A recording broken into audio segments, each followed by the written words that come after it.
Enemy protagonist. Oh, no kidding.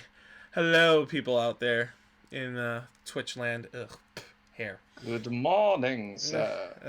Yeah, normally your morning, Savitar. How's everybody? Okie dokie, artichoke. Well, cricket. yeah, you are a cricket. Now eat your food and be a good little boy. Not happening, bro. Bruh. Alright. Not happening, Bruh. Well, if everybody's had a good weekend, roughly. Nope. Oh god. What happened that made it so bad? No, nothing. Just Korean dramas being stupid. Moving on. Before we start rolling, Korean dramas. Don't ask. Is this you? Rolling along. I would like Thank you very much. I would like to mention that this is my culture, so. Are you watching these Korean dramas, or are your parents? Both. Oh lord. I can't complain. I watch Super Sentai and Kamen Rider, so let's be honest. Super Sentai and Kamen Rider is great. Yes. I love Super Sentai. Yes. I have no idea what you're talking about. Super Sentai are basically Power Rangers. Well, what we rip Power Rangers from. Yep. Oh my god, the Pirates. Pirates were so good. Yes, Gokaiger was one of the best seasons, and Megaforce ripped it to shreds. Still have no idea what you're talking about. Best. Falling back under my rock now. Yeah, well, if everybody's ready to roll tonight, we'll get started right away.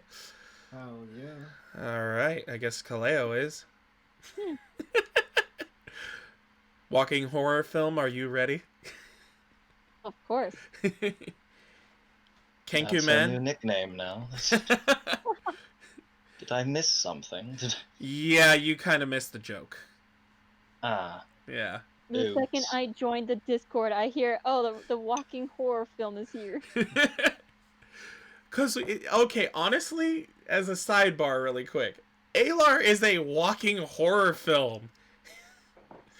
Literally, the things she does from the first session where she eats a freaking raw squirrel. It happens. Yeah, Cycle of life. Yeah, I don't normally see regular people in the real world just go up to a squirrel, catch it, break its neck, and then just eat it. But That's your she's first not a mistake. human, is she? Well, also I was gonna say, first mistake of thinking she's regular. I'm like, wait, but yeah, she's not a human character, if I remember True, but correctly. in person, she's something else. But with that, I shall say, if everybody's ready, may the oh wow. I broke nothing. No, Jeff. Dang you. I wasn't sure if you were aware of that or not. I was not. I will have to check out that article later. I have no idea what just happened. He posted something in general chat. Both. Nerd. Oh, yes. Says the one that's gone to Power Morphicon. Who, me? No, I've never Jeff. been to such a thing. Jeff. To that, that type of con. I just go to the regular cons. Where'd you get the Power Ranger stuff again?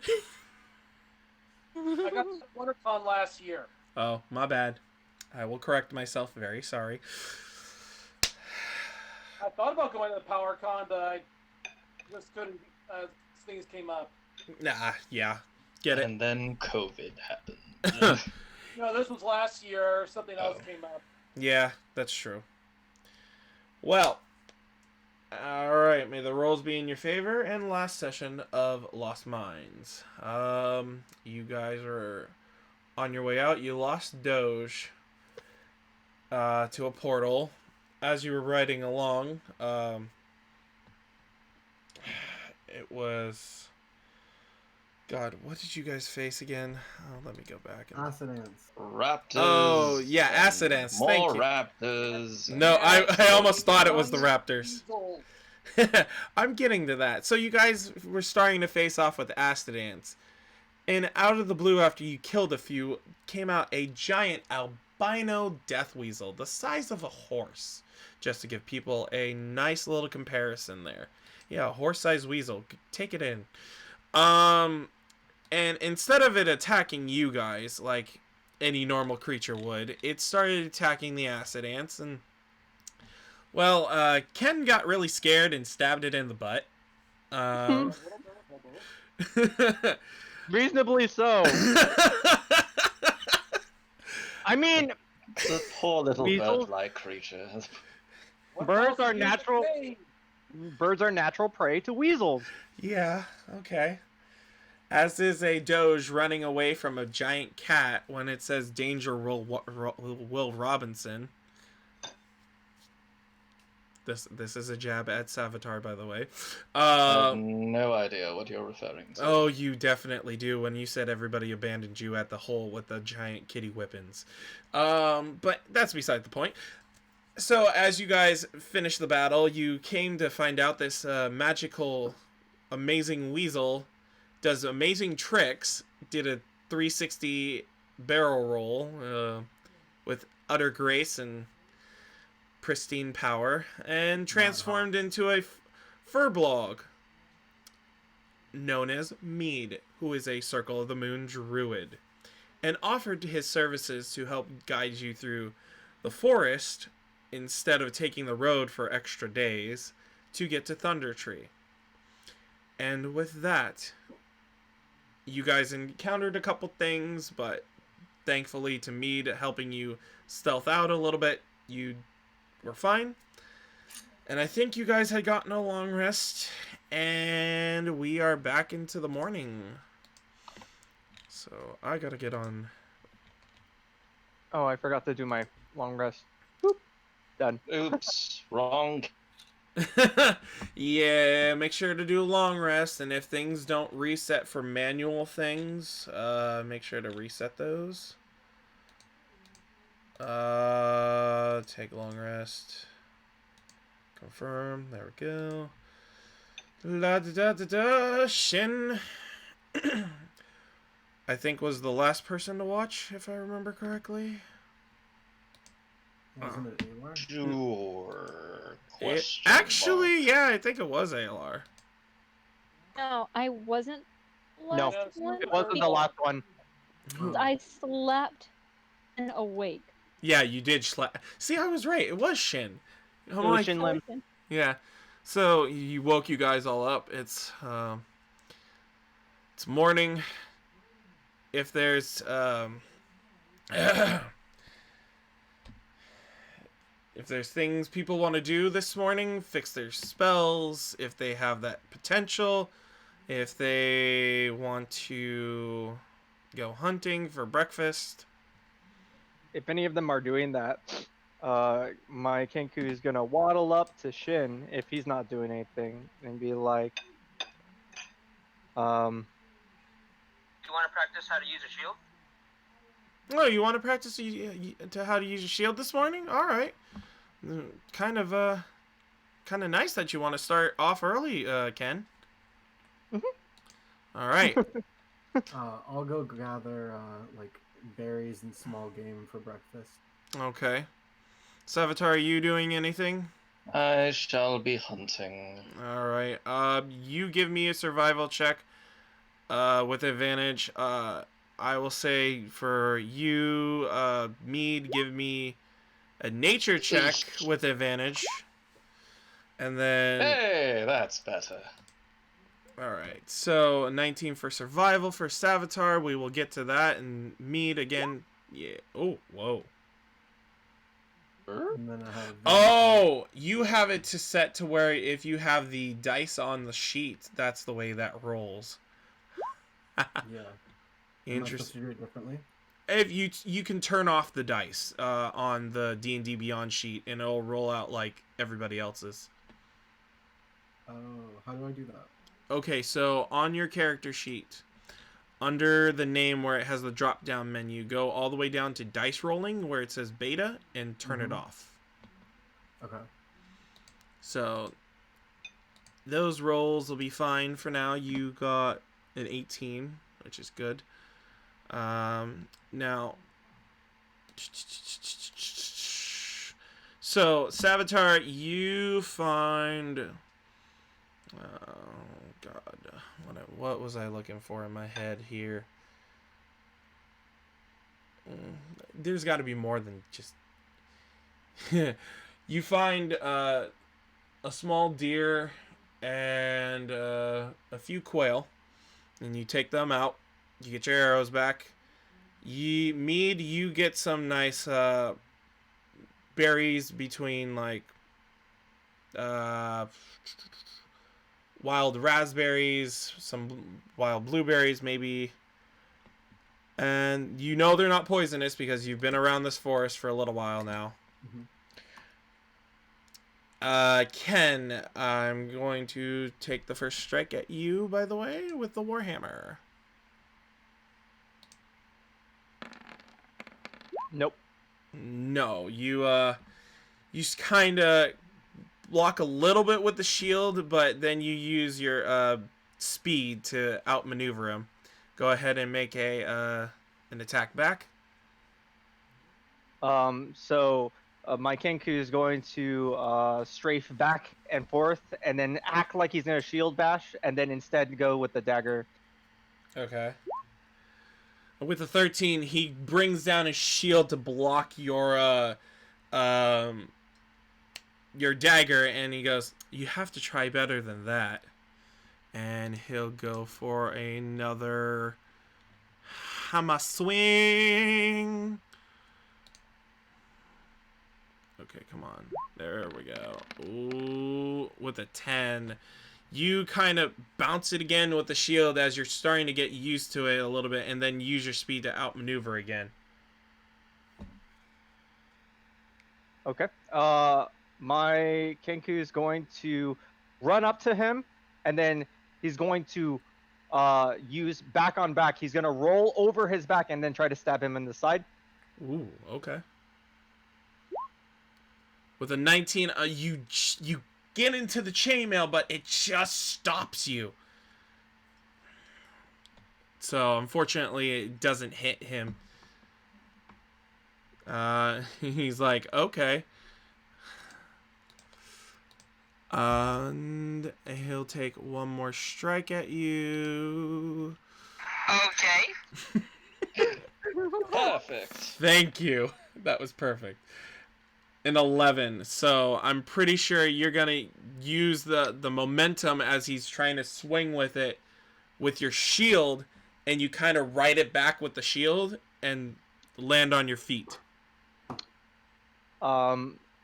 My Kenku flips around from the position, the forward position of the dagger to be backwards, and he's going to drop down onto his knee and then try to go into the back of the leg. Okay. Nope. No, unfortunately, he lifts up his leg and he sees it coming. And he'll try to do one final blow to see if he can get you right over the head. With a 15. Roll away. Roll away. Roll away. The 15 doesn't hit. Correct? Yeah, he deflects it with his buckler, off to the side, and then he rolls away, and then he in that momentum of rolling away, he behind him he throws his dagger at him. Okay. Nope. Nope. He brings down the shield to clank it onto the ground. All right, I think it's time to eat. That was actually pretty good. I'm proud of you. This is how actual like shield practice really goes, because we didn't hit each other at all. That was actually pretty good. He goes over to retrieve his dagger. I'm proud of you, Ken. That was really, really, really good. Are you hungry? My Kenku nods. Okay. Well, let's go get some food. I'm pretty sure Savitar and Mead should be back by now. Mead has already sort of placed all the berries on a leaf, Oh, okay. like a big leaf. By the way, Myth and Alar, were you guys doing anything so that I get you guys included in on this? My Myth was just watching you two guys spar, just in case if you need any pointers. Did you have any pointers during that battle that you can include? Nothing. I mean, it was a very clean sparring set. All right. Well, I thank you for watching over it, because yeah, you're one of the next best things for shield training for sure. I'm a little scared to see how he would do against you. Look at you have a knife. Yeah, Knives and I are not the best of friends sometimes. I meant like when we break for the night. That's what I was saying. That's what I was meant. Oh, okay. I thought. Oh, sorry. I was thinking about that raptor that stabbed me. Alar, anything, by the way? Seeing swarms of ravens. Oh, she doesn't know if anyone else can see them, but she's gonna collect stones to throw at them. Oh, right. Right, the visions. I would say... So... If you're gonna throw a couple stones, I'm gonna say just give me a general strength check. Alright. Oof. With a 7, you see, they're that close to you that you're not chucking them that far. So I guess if anybody wants to make a perception check, they can. That is there. I think I am too preoccupied dealing with the hunt. Yeah, I would say you Yeah. aren't back just yet, but I'm back there, right? oh yeah, you came back. You actually were pretty close by because of how well you know about the forest and the berries that you wanted.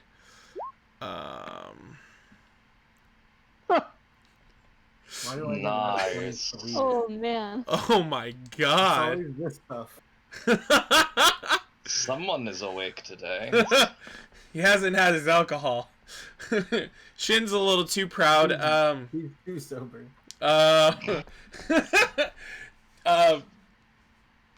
was gonna say, Myth, did you want to make a perception check or nah?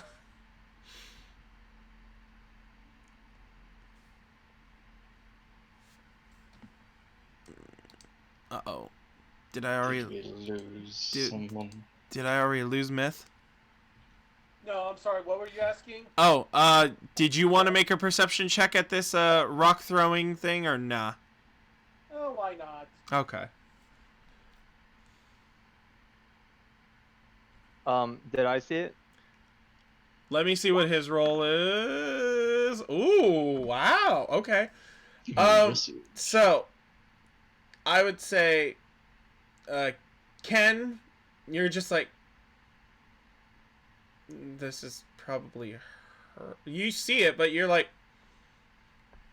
I think as a bird would be obviously kind of curious at why she's throwing rocks, like from a distance, because obviously you don't want to get pelted by one. Right. Shin's a little too adorned with how proud he is of you, learning a bit more. Myth, you're sitting there going, the hell's she doing?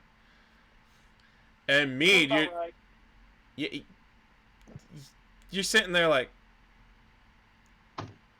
you're staring directly at her like, is she looking at something? Like, you're trying to like see where she's staring at, and it's like,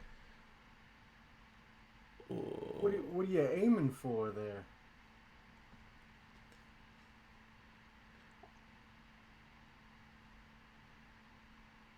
Cody, nobody heard you. Oh, I was saying what? In response to Mead asking. You're throwing rocks. What are you throwing them at? Birds. You don't see the birds? You don't see the ravens? Do I see ravens? With Yeah. your nat 20? No, you don't see any ravens. At least not in the area. You know there ain't any ravens up there. Sure they are. They're there. They're always there. I think she's having an episode. Oh, what now? What'd you say about me? Shin kind of walks. there. Shin kind of walks in between. This may be a little bit of a norm for her. Alar, he means nothing by that. Hopefully you hit those ravens. And he kind of just gives you this look like, don't pull a me right now. That doesn't bother you none. When you've seen her eat a raw squirrel out of nowhere, you kind of get used to some things. Well, everybody's eaten a raw squirrel once or twice. I haven't. You should try it. Might like it. Savitar, you come back as this is happening, by the way. And I'm carrying quail and deer and whatnot, and I'm seeing some sort of commotion, and I will just go up to the party holding my kills being is there something amiss, folks? My Kenku actually comes up to Savitar and actually jumps up and tries to grab the quails because he sees that he's carrying two things and it might be kind of strenuous for him. I mean, a deer is pretty big. And I will not know what you're trying to do. I will just assume that you are hungry. And I sort of just drop the quail in front of you. Whether or not you catch it, I have no idea. But yes, I am carrying quite a bit. Roll me a sleight of hand to catch. Okay.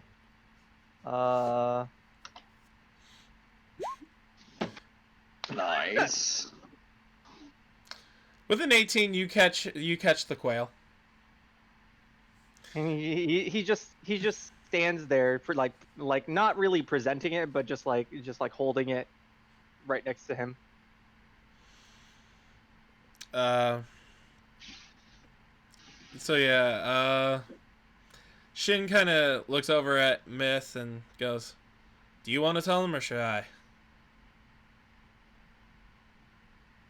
What's going on?" Don't everyone start talking at once. I didn't hear your answer, Jeff. Sorry. I just said, let's just don't bother. She's just Alar doing Alar. Ah.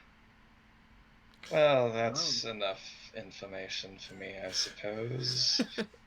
Anyone want deer for this morning? You know, I kind of want some. We got a fire going, yeah? Yeah. Oh, okay. Mead, we'll get the fire started. Oh, thank you, Mead. Yeah, I'm really hungry. What berries did you get, by the way, Mead? Oh, just some wild raspberries and such. Oh. Just some things I found. You know, look nice and yummy. Oh, okay. Sounds good. Meat and berries. Sweet and savory. Yeah. So as you guys cook up the breakfast, it's a nice little hearty meal of some quail and deer meat, and the berries are very nice and ripe. It tastes really good. And with that, you guys are off to have your little adventure across the forest. So, now, horses, everybody's still on their horse. Mead, Yes. are you going to be traveling as an animal, or are you going to ride on somebody else's horse, or are you going to be in the cart? I will be in the car. You will be in the cart. Got it. All right. So you'll be in the same cart as Ken. Heard that. Which has his own corner. you see him hop up into the cart and like clamber to his little corner. You see on the side of the corner, there's like a bunch of little different markings that are kind of illegible, but like they're mostly X's. Making a calendar there. He looks over to Mead and shrugs, and then continues to make some more X's. Boys will be boys. At least he's a boy, right? We kind of assumed that. Never really got around to asking that question, did we? My Kenku purposefully ignores everything else right now.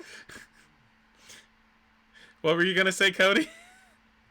I was gonna say, yeah, just like kill an orphan and then ask him, hey, you a little boy, you little girl.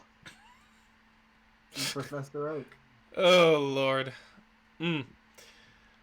So, you guys head off, and I would love to have perception checks from everyone that's paying attention. So, I think I am paying attention at this point. I would hope so.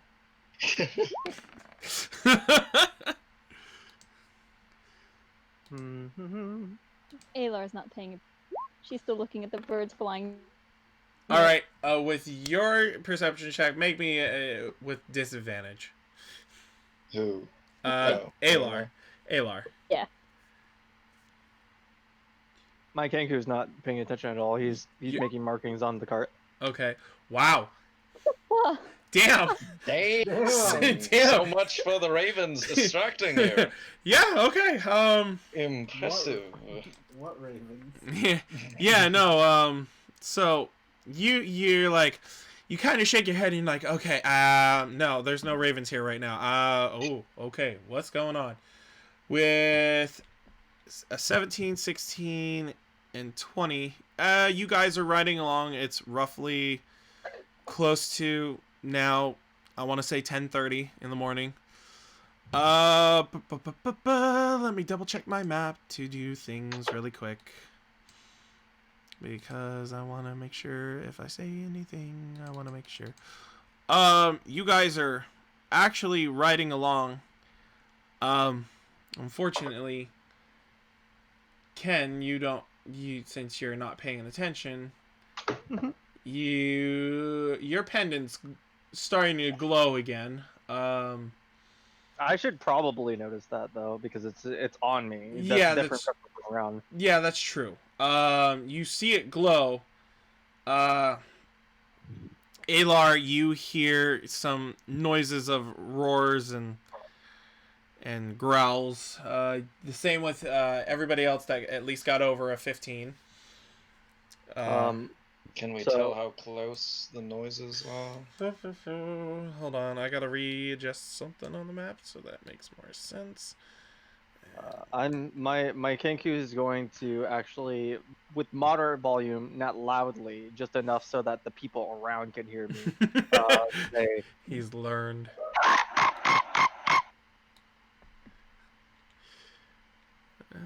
So that's I rough. recognize that sound. I think we talked about that last game. Yeah. Okay, who's smashing ice? Not me. Okay, it's roughly about 170 feet away from you guys that I have on the map. So I would say traveling, it's going to be a little further back with this one right now, roughly 200 feet. You start hearing this, and you don't have the map up yet. I know that's on purpose. Okay. That's on purpose. So you hear Ken do that noise, and anybody stop to look at him? I notice it, and I'm just gonna kind of gesture to everybody to quiet down and slow down a bit, so we know what we're dealing with. All right. So as you guys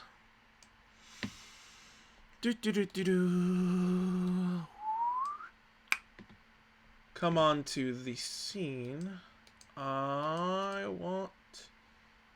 so it's roughly 170 feet, so you can't see it just quite yet.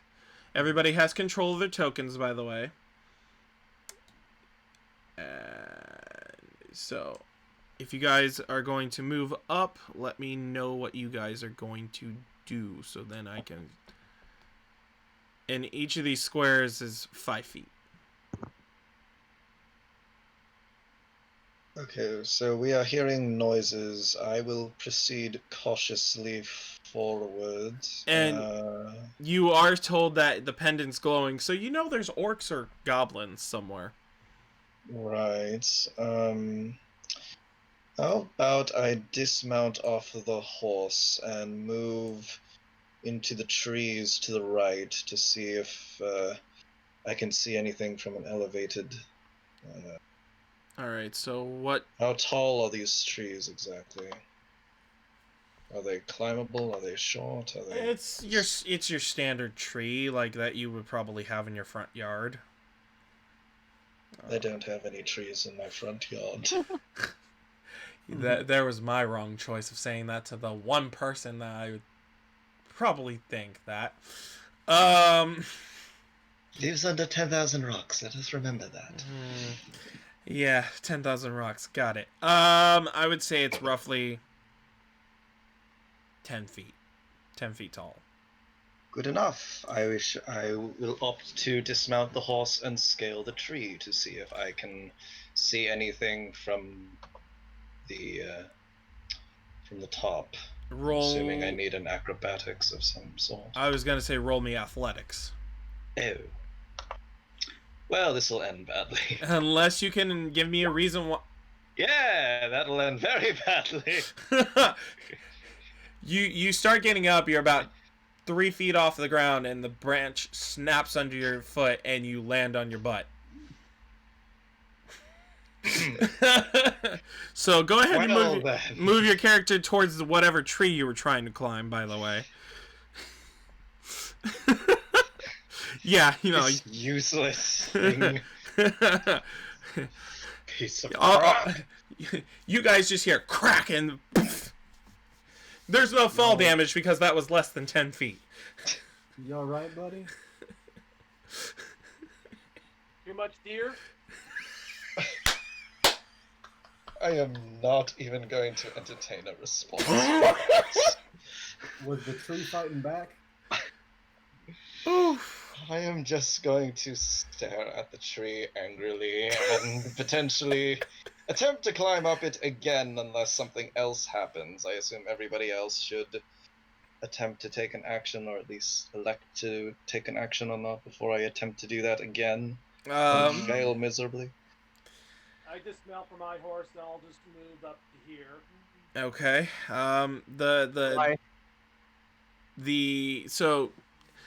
The hill, the jagged rock of hill, you can't see past that, so My Kenku actually sees Savitar fall on his ass, and he comes over to him, and then tries to help him. He brushes his coat off and dusts him off a little bit, and he climbs up the tree himself.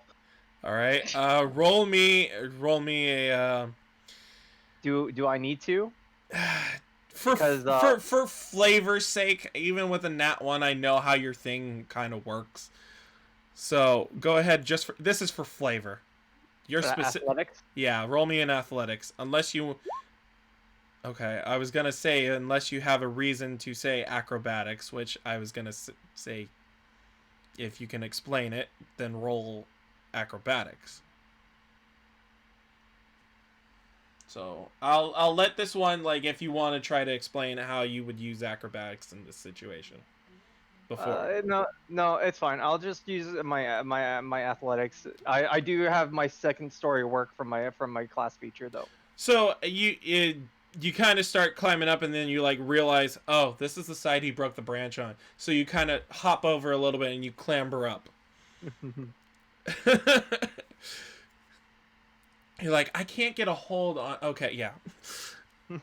So 10 feet up, you kind of see some trees, and I want to say, so let's see from that angle. Let me look at my ruler really quick. Snap to center, show to others. Whoa. Let me roll up.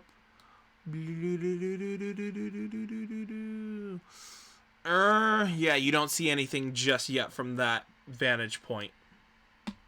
He grabbing onto the branch and hanging down low, looking at Savitar, and shakes his head. Okay. Mead is gonna kind of get on all fours, and kind of a scaled form will cover him as he shifts into a lizard hound. Yo! You would say we're in a forest right now, right? Yes. Now, let me, because these guys have not seen a lizard hound, let me pull up that really quick. Honestly, that alone sounds cool. Yeah, let me. They're pretty sick. Yeah, they actually. Be very afraid. This is in the homebrew section of the Discord, by the way, just for anybody's purposes if they ever want to find it. But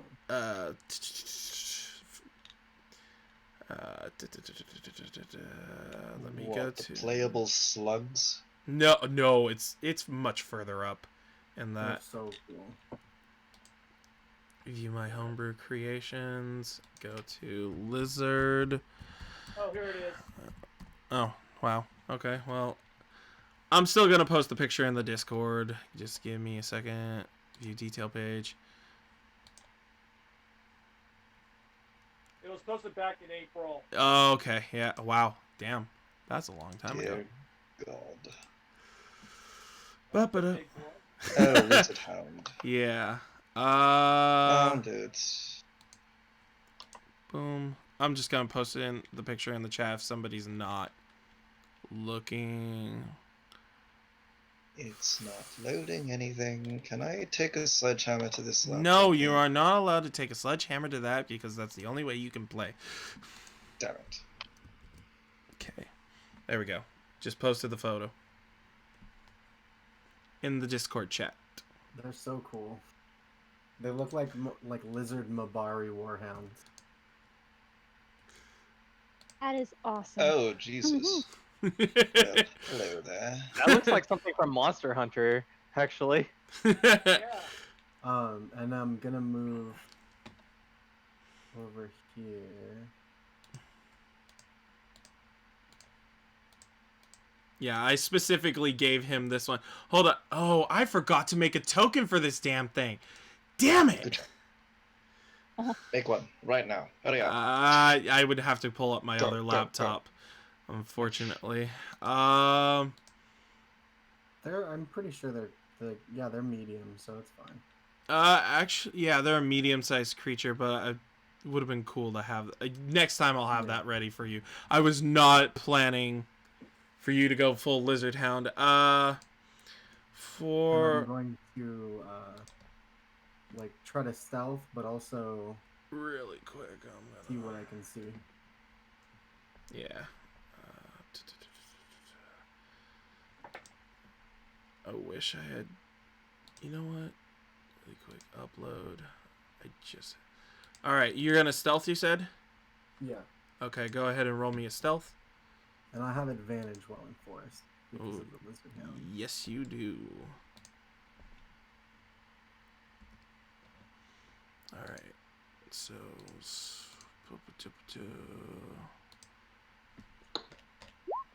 There we go. Nice. That's a really good one.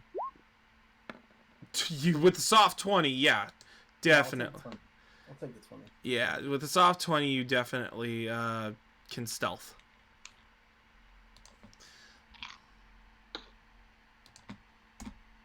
And that will be that'll be that. Okay, Alar, are you doing anything? Because I'll get to Shin last.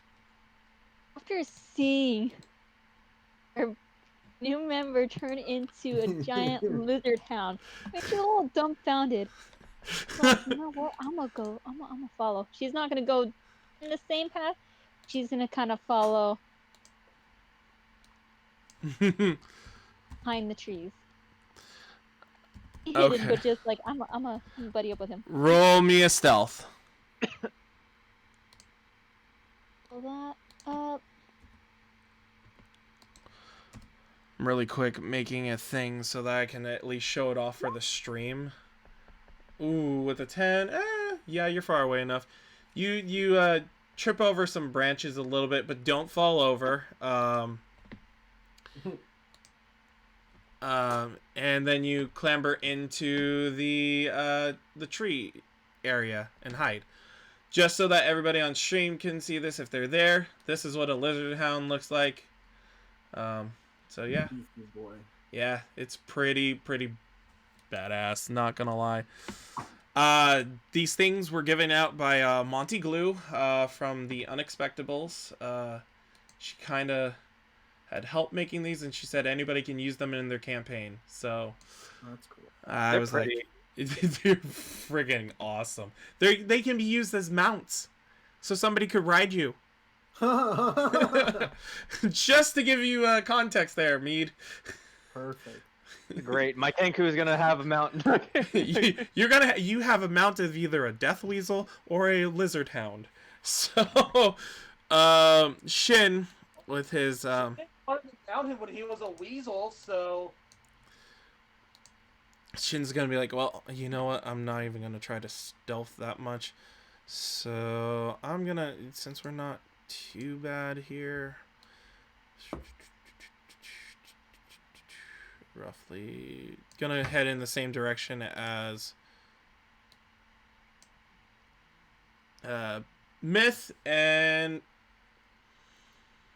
all right, who wants to go up next? Which actually, Mead, you can, let me see with the really quick with how much range you have. Movement of 40. Yeah, I'm just trying to see with your line of sight.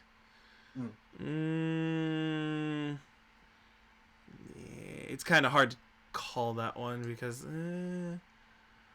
I'll say if you get a little closer, you'll see stuff. All right, so who wants to do their next bit of movement?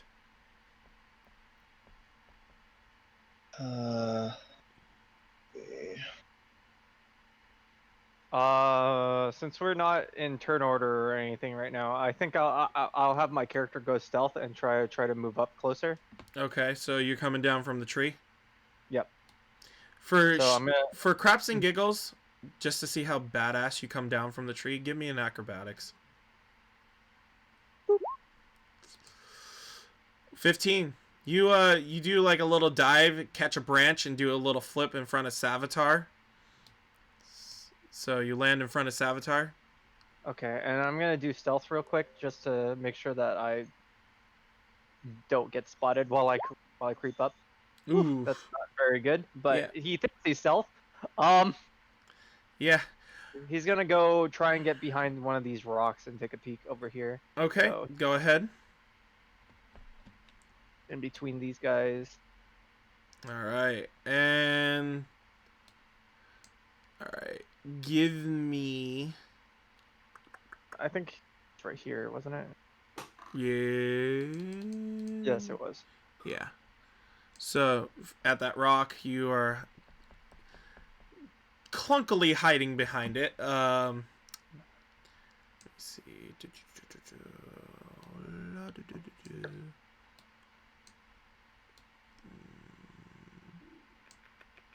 Stupid shield. Yeah. Ken's like, oh man, come on. Darn shield. Okay. Whoa. God, I need to back my map up really quick. I'm having measurement problems. Okay, that sounded really bad.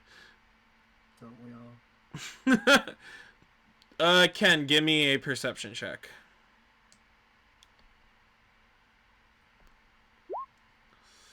$17. Let me roll this. Actually, it's out in the open, so la di da di da.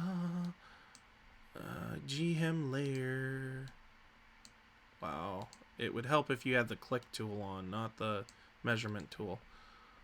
Token layer. You can see that orc right there. That one lone orc. Okay. He looks over to Mead because he's the closest, and then he quietly and then points in that direction. So I am going to then, after hearing that, try to get a better look. Since I'm Alright. probably the most likely to stay stealth. Okay. And if seen, no one's gonna question it too much. Okay. I'm gonna try to stealth my way over To that tree. to this tree. Yeah. Okay. Roll me in one more stealth. With advantage, right? Oh, heck yeah. You... Come on. Come on, Mr. Lizard Hound. One more. Doesn't it have a thing where it says stealth on there? Oh, no, it's athletics. Never mind. I would have to... Yeah. He just gets advantage. Yeah, okay. With a 13... Yeah, you make it over there with it not noticing, and go ahead and roll me a perception check. Oh, right.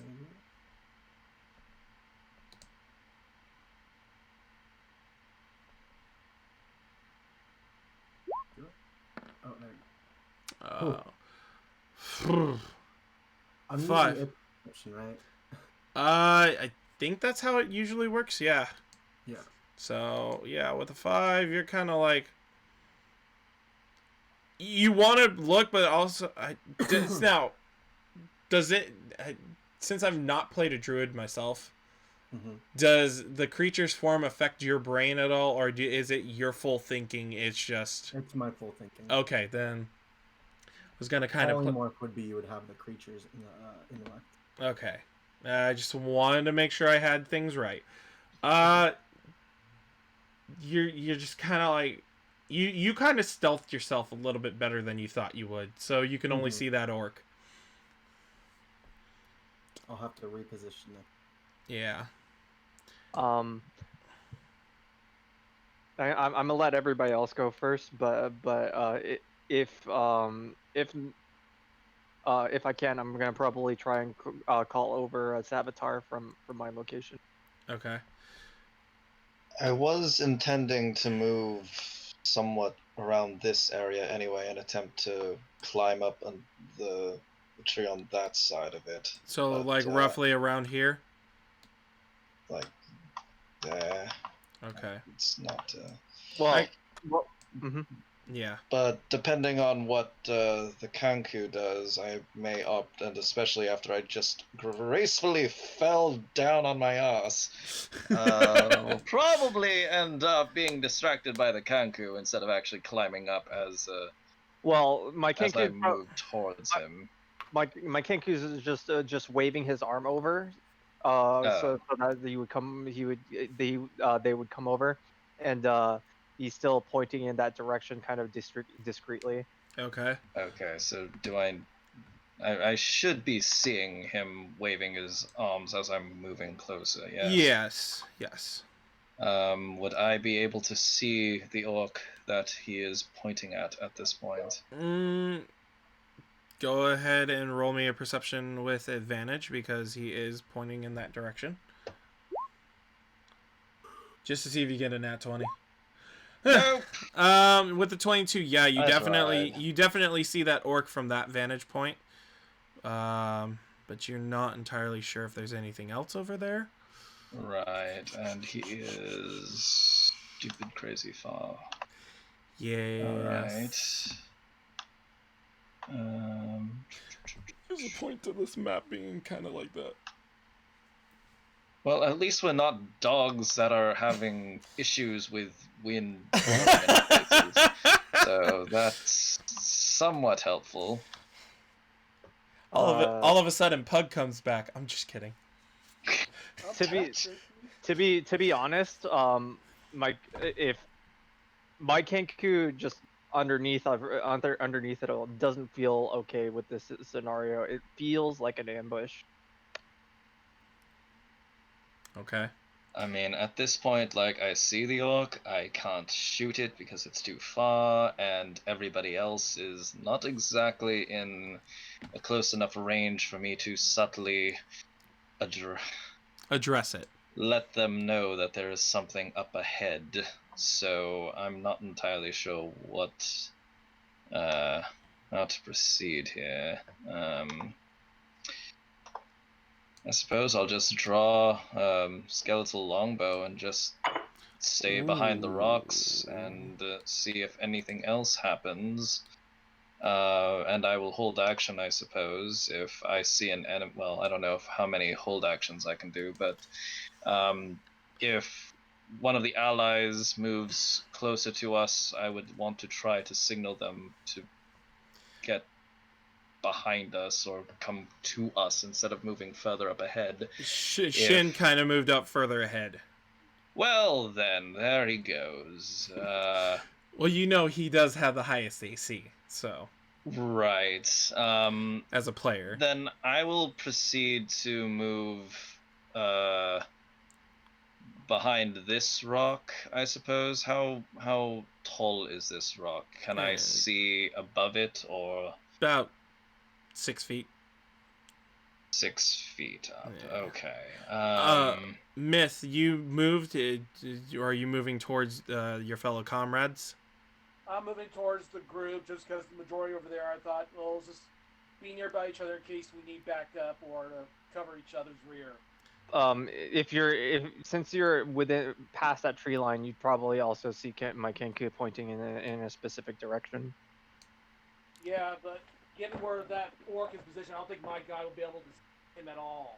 Yeah. No, I understand. I'm just telling you that so that you are aware that he sees something. Yeah. Okay. I think I'm just going to move behind the rock and try to still, despite being behind it, still have Shin in my sights with skeletal longbow at the ready in case someone tries to attack him. Okay. But I don't dare climb on top of the rock lest someone snipe at me. Okay. But I also don't want to just let Shin get bludgeoned to death if something starts attacking him, so... Alright, go ahead and move. Alar, what are you doing, by the way? Alright, I'm just gonna... let me try this. I'm gonna run behind this rock. Start catching up to everyone else. Okay. You definitely see Ken pointing towards an orc. in the direction of the orc. Real quick, Savitar, make me a perception check from where you are if you're peeking around the stone. An 18.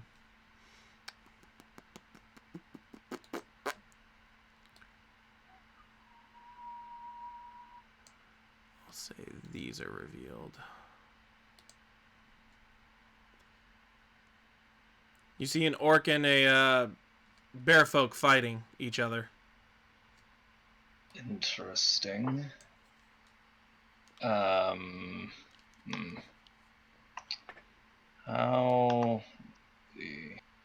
high is this this ledge here? I would say roughly 10 feet up. 10 feet? Eesh, okay, that's not going to work. I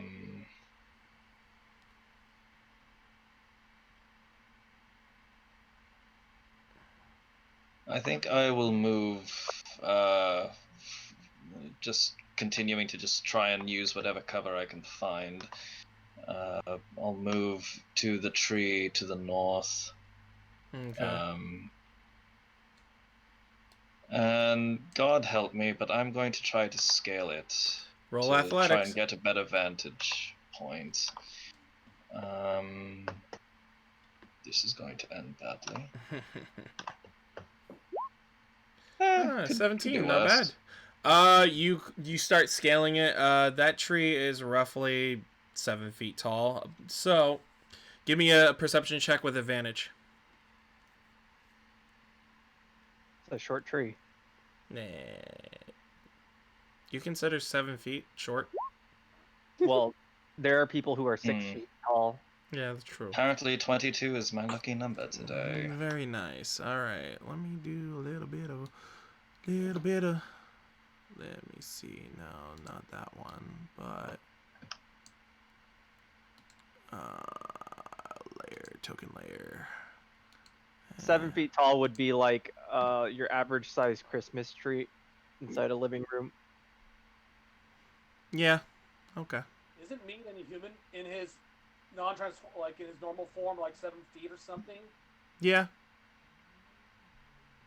Yeah, Mead's as tall as that tree.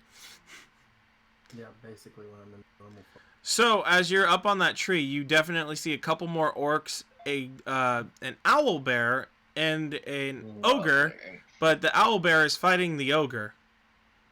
It seems to also have a collar?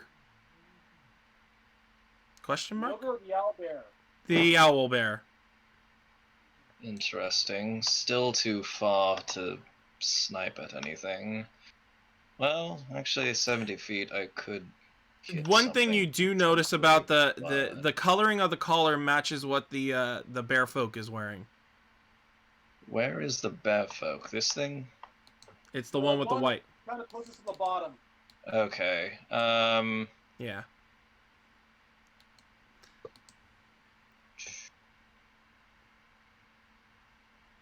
This might end very badly, but I feel like I want to snipe at this one. The this orc? is an orc, yes. Yeah. And hopefully the teammates, I mean, I don't know if they will see this, but if they are moving forward, perhaps they will see what I'm shooting at and be more on guard that there is something ahead if they have not yet seen anything. All right. Well, roll me a shot. Where are my weapons? I seem to have misplaced my... You misplaced your character sheet. Okay, Hunter's mark on it or anything? well, I don't... Actually, I'm not sure if I'm even in range for that, am I? Hunter's mark is 90 No, feet. it's 90 feet. And you said you had 70 feet a shot? Really? Yes. You're in range, buddy. So, wait, would I be using Gloomstalker at this point as well, or is this just a free shot? This is a free shot. Okay. I feel weird if it wastes on a kind of a non-combat Got it. shot. Okay. Well, yes. Let's give this skeletal longbow a go. All right. 16. Let me pull up the encounter really quick. And if I am allowed to, I believe I shall use Hunter's Mark. Okay, so let me know when these you want me guys. to cast that. Okay. Really quick, can I get an initiative roll out of all y'all? Just so that I have it so I can start the technical turn order thing. How did you roll twice? I have no idea. Let's take the first one. Yeah, I know. I'm taking the first one on that one, but it was just like that's Yeah, it's rolling twice for everyone for some reason. It's weird. Well, except Myth. Myth did it right. And Ken. I rolled second time, so that's why I feel included. okay. I don't know why Shin didn't go, but that's weird. Okay, beyond 20. Let's go. Wow, a nat 1 and a nat 20? Yeah, no kidding. Maybe that's why. What the hell? Shin Lim's doing it fine. There we go. All right, and I need initiative roll from that, and then I need an initiative roll.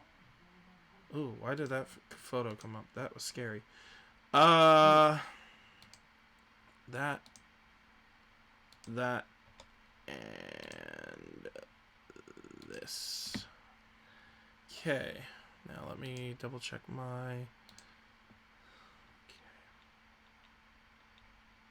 Okay. Oof. Okay. Oh wow. Wow, the orcs would.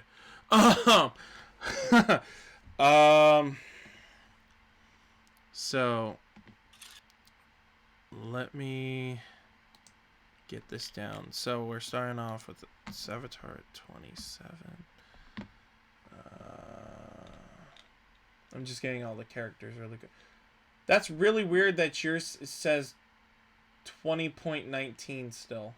It's always done that. It's been doing that for a while now. It's fine. I don't. It's not a big deal. We just ignore the 19. And I know. fine. It's really weird to me that does that. I thought you turned that off. 12 for Theory Iron Fist.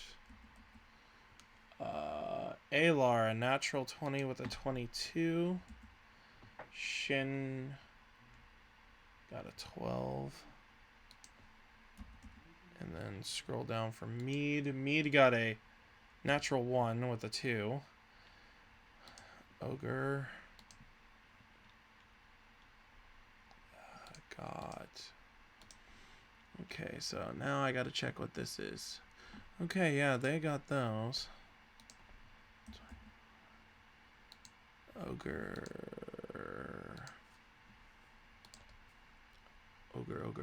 You got that.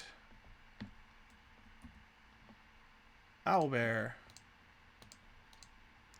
No! Shin, you do not go away. Wow. Good thing it was Shin and not the actual encounter. Bearfolk and Owlbear. Oh, wow. Okay. Bearfolk. Owlbear did just as bad as somebody else. Kindred spirits. 12. God damn it. I'm like, what? Okay. So, I need to mark which one's A, B, C, all that jazz. But, you're firing... So, I'm going to say the first one you're firing on is going to be A. Just so that I have... Shall I go ahead with Hunter's Mark while I'm at it? Or... Okay. Show nameplate for me. Hunter's Mark. So, your Hunter's Mark all of a sudden comes upon this creature doesn't know really. It's too enthralled with coming after prey, which is the bear folk or the owl bear. And you can go ahead and make a shot. Oof. I guess Which was 2. above, right? Yeah, he got his Yeah, piercing. Or do you take Well- 5? Well, it's technically it's piercing, but the way this weapon works is a little different. Let me go to GM layer really quick. Show nameplate. D. And one more.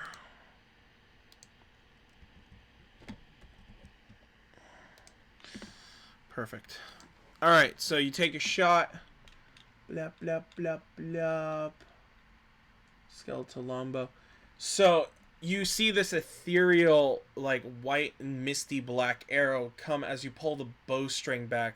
And you realize you didn't even put an arrow in when you pulled that string back. You were just that confident that you were going to take a shot. And you fire it. And with a 16... you should have hit. Yes, you did. Wait, so I didn't use an arrow? No, you didn't use an arrow. Oh, okay. Yeah, you're like, wait a minute, what? Let's see.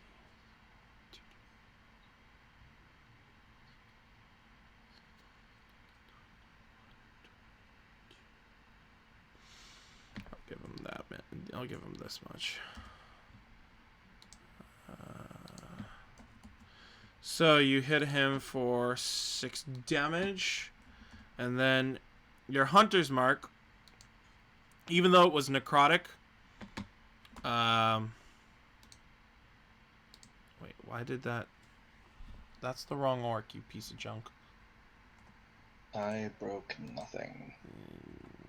Damage. And then you said it was 2 piercing. So it hit. It definitely went off, which you're surprised because that didn't feel like a normal arrow with what it was. Right. Yeah. Well, this is new. And you were skeptical on getting that. Well, the last time you was so gracious with items, you gave us cursed things, so sorry if I'm still... That wasn't me, that was Lindrith. And with that, initiative comes to a... Besides, Savitar is just typically suspicious of people. Yeah, that's true. You are, aren't you?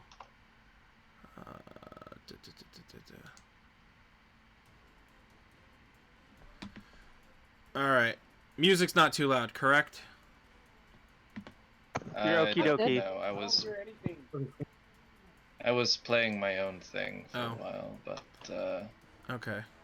So, with Oh, that music, though. shot, the orc goes, "Hey, there's some enemies over there! But we'll have to deal with this first." And so, with the official turn order, Savitar, you should be the first one to take another shot. alright. Well, I don't think it'd be wise to move from my current position, especially since I can just snipe from here, and I can't get anywhere without well, yeah, no, I should just stay there. Alright, so Gloomstalker with another shot from Skeletal Longbow. Alright. Where the hell did it go? Okay, so that's for the longbow, which Definitely hits. Another spectral arrow Um, comes as you draw the bowstring back. and then mind you, with Gloomstalker it was an additional D6. I think you get another attack roll with a 1d8, right? I'm trying to find it. It's sorry. It's buried in there, I know. Yeah. Abilities are a wondrous thing. Gloomstalker, Dread Ambush. If you take it, you can make an additional attack that does another D8. So, yes. Another attack then, and I'm still not using any arrows. Yes, it's just No, you haven't used a single arrow with that. so. Oof. Did you want to roll your first hunter's mark with that 22 shot? Wait. The Hunter's Mark will work on both attacks. Hunter's mark is with every shot. Oh. If you were a regular ranger with hunter, it would be the Colossus Slayer that only procs once per round, so 2 piercing. Yeah, Hunter's Mark hits with every hit. Okay. I'm guessing the second shot with Gloomstalker did Unfortunately, not hit. he kind of hops out of the way and goes, "Ugh, that doesn't feel so good. Ugh. Oh God." And since you used your no, you didn't use your bonus action technically in this, because that was free round. Do you have a bonus action? Well, there's no point in me casting Hunter's Mark again. I don't believe I that would have drop any that bonus actions. Yeah, no, and Hail of Thorns really wouldn't do much right now. No, it wouldn't. I don't think. Yeah, no, that's it. All right. So Alar, you are up. All of a sudden, you kind of saw this white and black misty arrow shoot out of the tree from where Savitar's sitting. 2 of them, actually. So, actually 3 shots. And are you muted? Several arrows shooting from a tree. Yeah, you see several arrows shooting from a tree. Many. Just the arrows. Okay. Don't mind me. Hey, you're roboting just a tiny bit. I what? Alar. I'm gonna make a run for it to right here Okay. to get a little closer because I'm not close enough to really do much. All right. Actually, You kind of see the orc be. It looks a lot haggard than normal. You don't know why at this moment. It could do with the arrows.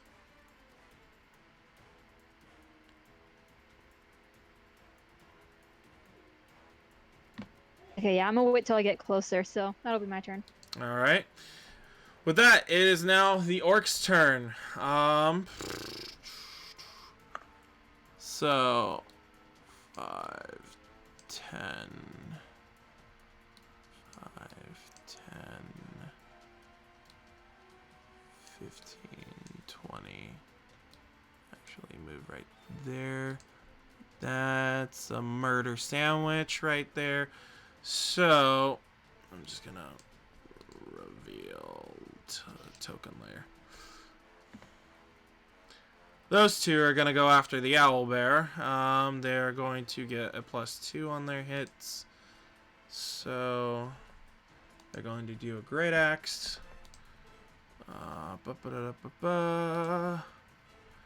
Unfortunately, that'll miss. You just see one of these, Savitar, you see one of these things just try to take a great axe at the owlbear, and it does kind of like a little bit of a flip out of the way of that axe. The other one's gonna take a nice chunky swing, and it does a 16 hit it. Owlbear ACs. Yeah, so unfortunately that one hits it, and it just kind of yelps in pain. Let's see, I'm gonna bring that over to here.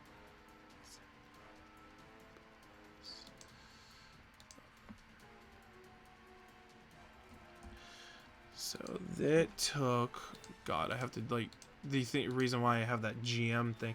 Wow, it took 13 slashing points of damage. Oh. Ah, yeah.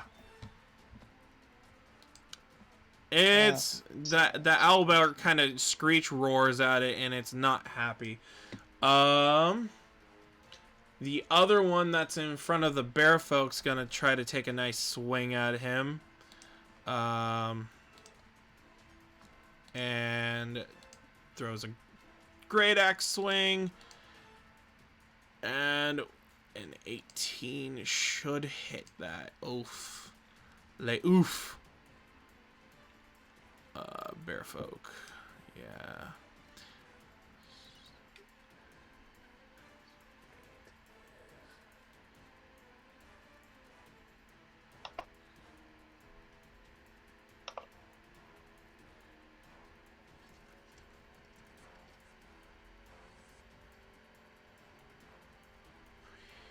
Okay, we're doing some quick math in my head, sorry. Oh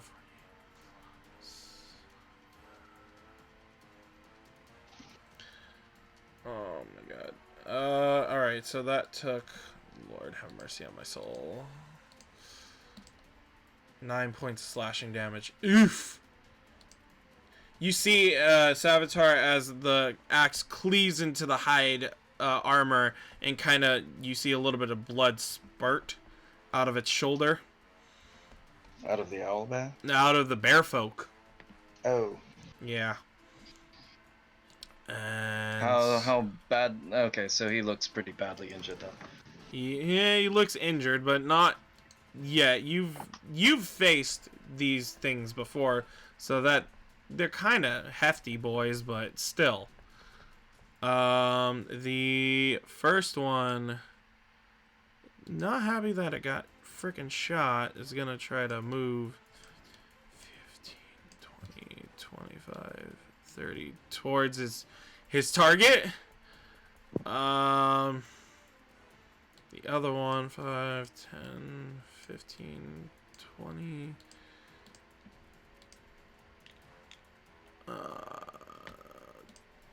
It's only going to move 20 feet just to kind of stay out of the line of sight if it can, but still move that much. And with that, that is their turns. Next. Go, Ken, you are up.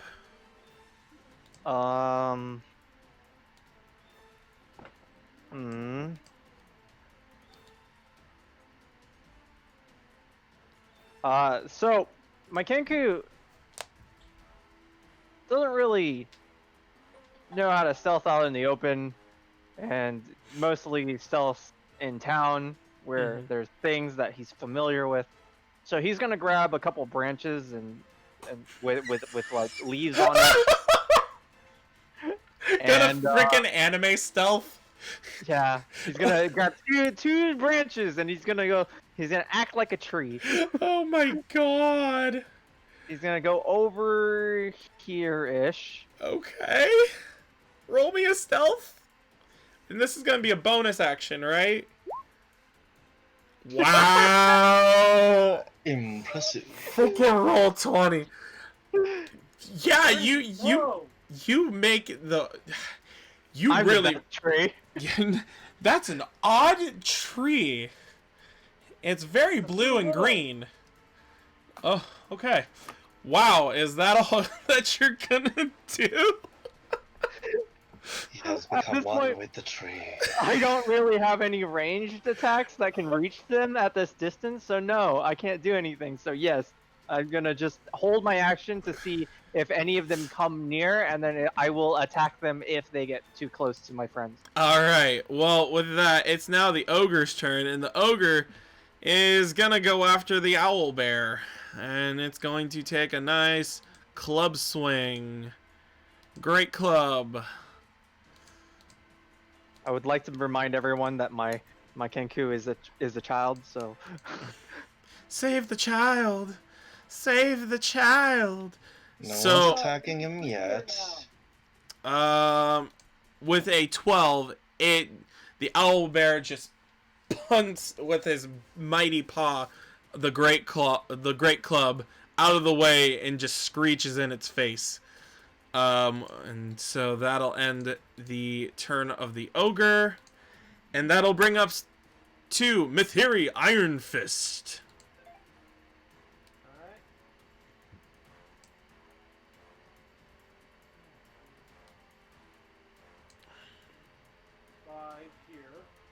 Alright. Then I'll cast Bless on myself, on Ken, and on Chin. Alright, let me mark you guys up really quick with a hashtag bless. So you, with your sword, your lovely silver sorrow, concentrate, and as it glows, a heavenly kind of color, you, Shin, Ken, and yourself feel this blessing. So, anything else? Bonus action wise? It's okay. I'm just a holy tree. You're about to get real holy in just a second. No bonus action? I'll put my shield in front of me, but I'll hold my crossbow just in case anybody gets too close. I'll take a shot at them. So you stick your sword into the ground and you pull out your crossbow. Correct. All right. Next up is Shin Lim. Shin is feeling that hashtag bless, and let's see real quick.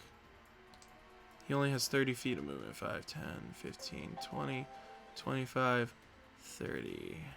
So that one right there.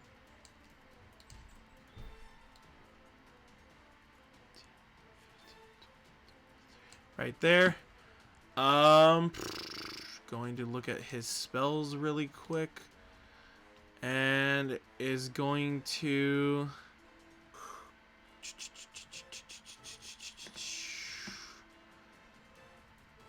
cast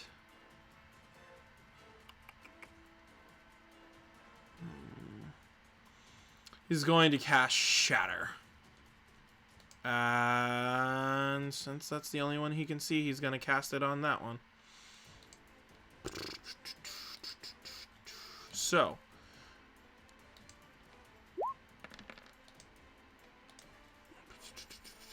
I need to make a DC 13 con save with the orc.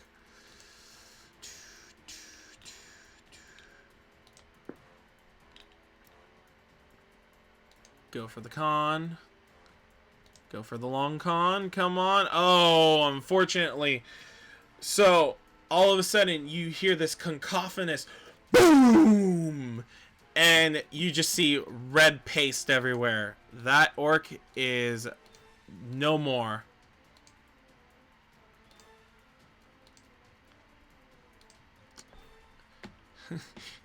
And Shin's like, okay. That was fun. Time to get the next one. And with that, no bonus action. I'm just gonna need to mark that down. Damage, so 0. Alright, and next up is the bear folks' turn.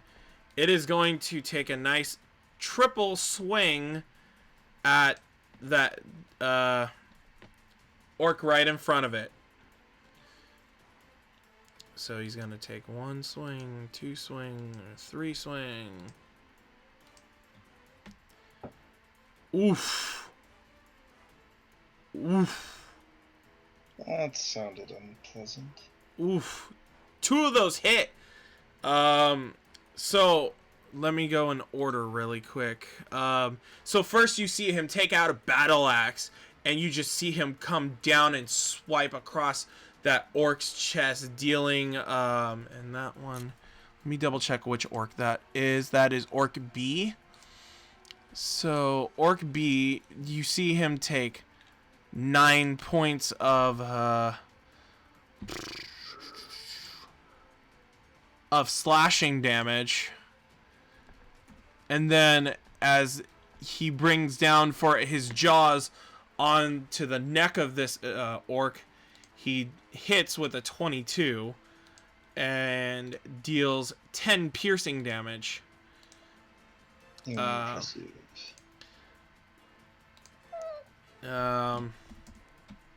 But with his third and final swing, with his warhammer. He whiffs by as he gets booped in the nose with a smack from the orc and misses. And with that, it is now Sir Mead's turn. So, Go, my lizard hound. Lizard Hound Mead is going to, after the boom, he's going to run up here, putting his front legs onto the dead body, and he's just going to roar to try to intimidate the orcs. Alright, roll me an intimidation check. Alrighty. Roar check. Roar check? Oof. Oof. With a 9. Intimidation's not. Wait, that's strength. No. Intimidation's charisma. Would I use my charisma or the monsters? I would say your monster, not your charisma. Okay. Do you want me to roll again or just? Yeah, roll again because that was strength. I was like, wait a minute, what? It's even worse. Oof. Some of these orcs are way too into what they're doing right now. The one that's off to the side is like, the hell is that? I've never seen one of those before. Fresh meat. And would we call that my action or my bonus action? You know what? I'll say that's a bonus action. Okay. Then, for my action, I guess I will just dash Okay. over. Yeah, I'm just gonna get in this guy's face. Ooh. Oh, the mate's coming to me. Ugh. One there. Alright. And with that, it is now the owlbear's turn. The owlbear, not happy that it got smacked pretty hard from that ogre, is going to make its 2 attacks at the ogre. It's going to use its beak and its claws. I'm pretty sure both of those actually hit. Holy shit.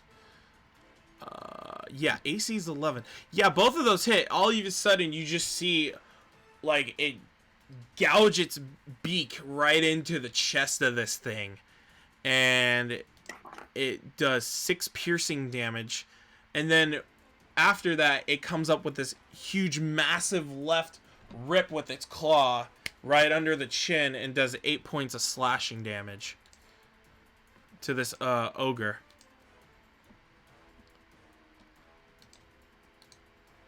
That's nothing to sneeze at. No, it is not. And with that, it ends its turn, and we're back up the turn order. So. Alright, so. It's this one, yes? Yes. Alright, bonus action to switch Hunter's Mark to this fellow. Alright, so give me 1 second to move your hunter's mark.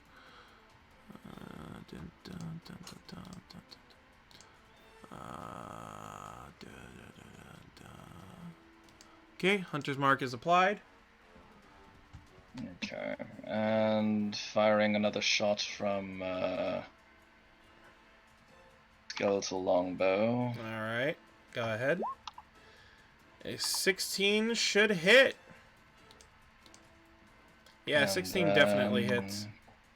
Hunter's Mark. Alright, so 9 necrotic and 3 piercing. So, when your arrow hits him, he's just like, oh god, oh, where the hell did that come from? And then, oh god, what the hell? I'm a hunting hound. Was that you? As he says that to the lizard hound in front of him. Orcs can be dumb a little bit, just a little bit. Soon he will get the bite. So yeah, you used your bonus action to move over, and now it is Alar's turn. Alrighty.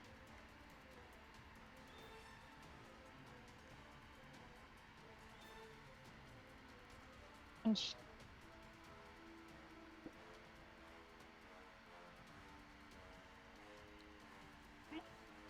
right. Run just past the tree. Okay. Within range. That one's still alive, right? Oh yeah, that one's still alive. All right. Use Chill touch. Ooh, chill touch. Go ahead and display VTT, and then go ahead and roll or whatever it is. All right. You created it on a hit, so go ahead and roll for this. Oh, that one. Ouch.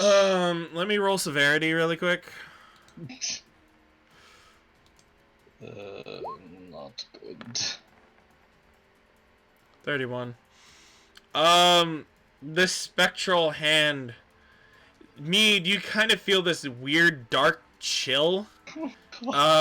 Just grab right next to your feet, but doesn't actually hit you. Okay. Oh no.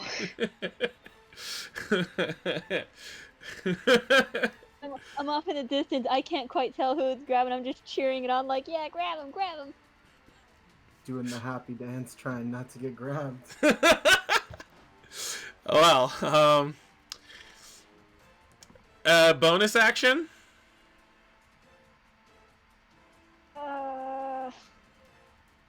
I am not within range, so no. I'm just gonna end it on that terrible note.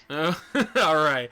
Orc B is up. Orc B is hurting pretty bad, but it's gonna go for its quarry. So it's going to take a nice big great axe swing at the bear folk. And with a nat 20. Oof. Oof. It just cleaves its axe right into the side of this bear, and it just goes. That hurt. It did 20 points of damage to it. Oof. Good lord. Sure hope we're not trying to save these creatures, because I'm pretty sure we failed. I don't know. I haven't said you haven't failed yet, so. We're not gonna fail if I have anything to say about it. You know, you ain't wrong, Mead. I'm sure about that, because I'm pretty sure I think you're connecting dots right now. Little bit, he says. Just doing one quick math. Okay. I also just don't like seeing the creatures of the forest bullied. Yeah. Well, this is a human-esque bear man. So, but there's also an owl bear with him, supposedly. Yeah. So, it is now C's turn, which is the one right next to Mead, and it's not happy that somehow it got hit. So it's gonna take a nice big swing at you. Roger that. Oh, I forgot about its aggressive ability. Oops. Oh well.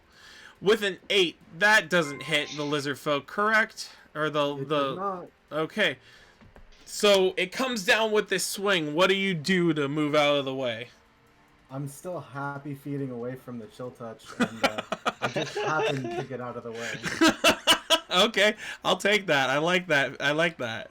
All right. Orc D is going to try to smack the owl bear. Go with the great axe. Oof, that hits. It does 9 slashing damage. You just see it come down and chop it into its back shoulder area. The other one's gonna take a nice little swing at the and E's gonna take the swing. Great axe. Please don't hit. Oof. It just paws the hand of the orc away as it bats it away with a 10. God, that was gonna do 15 points of damage. Hell no. Trying to kill your own NPCs now. Ken, Mystical Tree, you are up. Mystical Tree actually sees Mead go up ahead and is already engaged in combat and thinks that what they are doing now is pretty stupid. So they drop the branches. They draw their dagger and they run with their movement and bonus action. So with using a dash with the bonus action up here. Okay, go ahead. And with a nice tap on this creature's butt twice, and then he uses his back to vault himself forward and stab the guy in front of him. Okay, well, he's currently engaged, so go. I don't think your taps would he notice it yet, so go for it.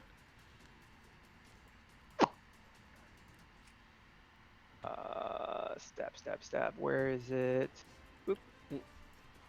What are you stabby with it? His dagger. This one. I know. Which one are you doing? Oh, nat 20 with the creeping rot. Wow. Whoa, jeez. And did it crit with sneak attack? Yeah, it did. The 6 and plus 4. Okay, hold on. I gotta double check and read that damage out really quick. And he's down. 4 necrotic, maximum hit points, con save, sneak attack. Let me check C's health really quick. In the words of Matt Mercer, how do you want to do this? Yeah. So I tapped Mead's creature-like form in the butt, vault over him, and then I spin using a somersault forward and strike down with the dagger right into his jugular. I'm not even gonna say get it's infected with creeping rot. You killed it before the infection could even go in. So, damn, that was sweet. You used your bonus action to run. That was beautiful. Let me put an X on that, by the way. Oh man, wow. Very nice. Wow, that was beautiful. It is now the ogre's turn. The ogre is gonna take a nice big meaty swing at the owlbear. And a 22 will hit with... So all you see is it go crack over the head with 17 bludgeoning damage to the owlbear. Jeebus. God, some of the damage this thing does. Ow. And with that, it's its turn. Myth, you're up. Dash, is that a regular action or is that a bonus action? Dash is a regular action. The reason why it's a bonus action for Ken is because of his ability as a rogue. Okay. So you can move 50 feet if you dash. Yeah, I'll do that. Okay, go ahead. Just letting you know, you're leaving Silver Sorrow behind in that spot. Okay, because I won't be able to pick it back up. Well, you could drop your crossbow. Well, I'll leave Civil Sorrow there for the moment because I do have my Warhammer. That's fine. Okay. Just don't forget it. Mm-hmm. So go ahead and dash away, my friend. Whoa. All of a sudden. The arrow out so you know how far you're going. Oh yeah. That would be the 1, 2, 3, 4th tool. The one with that looks like a sideways power button. Yeah. Yeah. And then what? So click. Where do I click? So here. So if you're going straight line, 50 feet's that way, 50, 50, 50. Right there. Yeah, put me just to that one square to the bottom left of me. Right there. Okay, so right there? Yeah. Okay. I'll help you move. That's fine. Unless I'll do that. Okay. Cool. Cool. All right. Any bonus action? I'll just have my shield in front of me just in case. All right. That's fine. Shin's up. Shin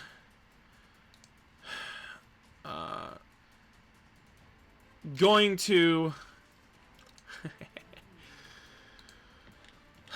pull out his warhammer, start swirling it around like Thor, and activate the storm. So, using his action, he summons the storm that envelops him and lifts him 15 feet off the ground. The storm persists for 1 minute and must maintain concentration at the time, as if he were casting a spell. The storm persists, and his speed becomes a flight speed of 50, and he can cast the taser spell at will. So, he's using an action to summon the storm, and will now be able to move 50 feet. So, 5, 10, 15, 20, 25, 30, 35, 40, 45, 50. So he moves right there. And as no bonus action. Actually, bonus action. No, he'll hold off. He'll hold off on doing that, just because he doesn't know yet. So, it is now the bear folk's turn, and it's going to smash away at that orc in front of him. So he'll first do his battle axe, and with the 25, that hits. It does 9 slashing damage. Let's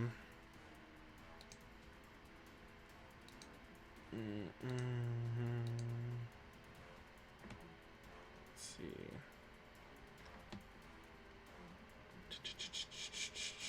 So that was Orc Ledger B.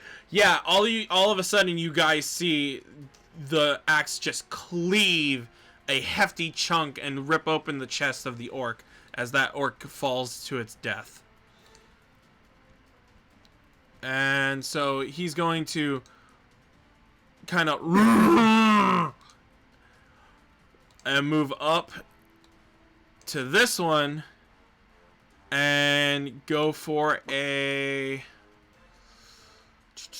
bite attack. And with a 12, that unfortunately misses because their AC is 13. And then he'll finally go for a Warhammer swing. And with a 15, that hits. So all of a sudden, you just see him smack right upside the jaw with a Warhammer. And does 10 points of bludgeoning damage to that orc, which is letter D. Oof. Nothing to sneeze. Boom. Alright, next up on the turn order is Mead. Happy feet. Alright. Mead is going to run over here. And then bonus action, unwild shape himself. Mm-hmm. And action, cure wounds level 2, the bear folk? Bear folk. Okay.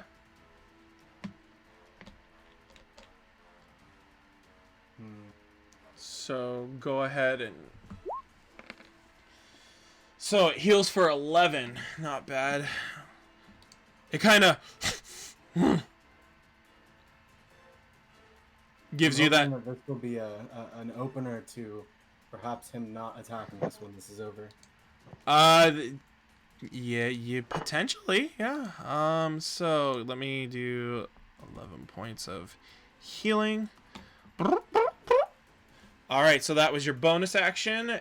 And my action for the cure wounds. All right. Cool. All right. Next up is the indomitable owlbear. It is going to take a nice beak attack at the ogre. And with an 18, that definitely hits. And swipe up with the claws. And a 13 hits. So, whoo! So all you see is this nice little pecking action, and then all of a sudden you see a nice meaty scrape off of the arm, like really dig in and rip off chunks of flesh. So that was 9 points of piercing damage and 16 points of slashing damage to this ogre. Wow.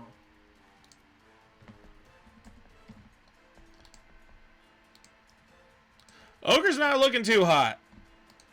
It's starting to go.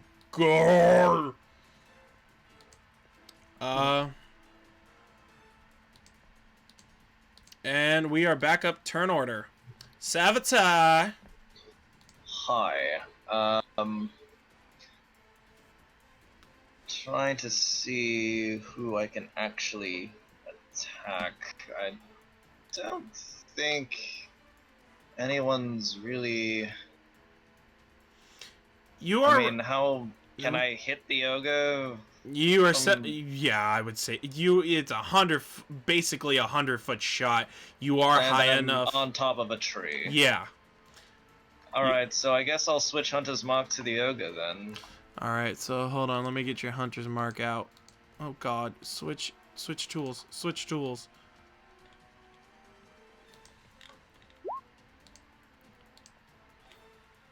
All right, so... Does a 21 hit? Oh, 21 definitely hits. All of a sudden, you pull back and you're just like, this is totally amazing that I don't need to use an arrow right now. And you let go, and it just strikes true, and you just see his flesh kind of wilt and sink in a little bit where that arrow just strikes with 10 points of necrotic damage. And then you roll for your Hunter's Mark. 3 points of piercing. That's still nothing to sneeze at. He's just... you see him kind of tire a little bit more, especially with that necrotic damage. It's like an arcing shot. It doesn't go straight. It goes like round. Yep. So next up in the turn order, our sweet horror film girl, Alar. Oh man! All right, and in horror act, just like a horror run, dazed eyes. She's just gonna run in this way. Okay.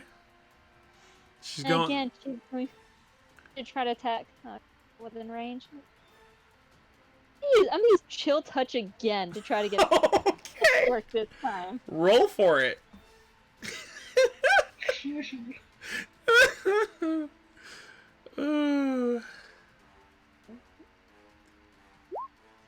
Yeah, 16 hits. 16 definitely hits. So Orc D takes 8 points of necrotic damage. So the spectral hand you see wraps around his throat a little bit, and you see this the hand kind of sink in and start making the skin wilt and into his throat, and he's just he's still alive, but oof. Bonus action. This time. Oh, that'll be my round. All right. It is now his turn. First, as always, same attack. Just gonna go for the meaty swing at the owlbear. Nat 20. So all you see is him just chunk a side out of that owlbear with actually 21 points of slashing damage. Jesus. Yeah, oof. Does it go down? It hasn't gone down yet. It's a hefty owlbear.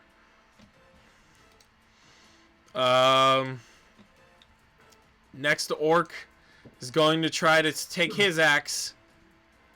Oops, I did the wrong swing for something else. It's going to take its axe. And no, it's just, it kicks back and just kind of bonks the hand of that one. And it's just, I'm going to get a swinging on you. Damn owlbear. And with that, now Ken, you're up. Da da da da da da. He's going to go over here. So all you see is this black little blur go by. Mm-hmm. Whoosh. And behind the Shin. But Shin's down there. No. Make your swing.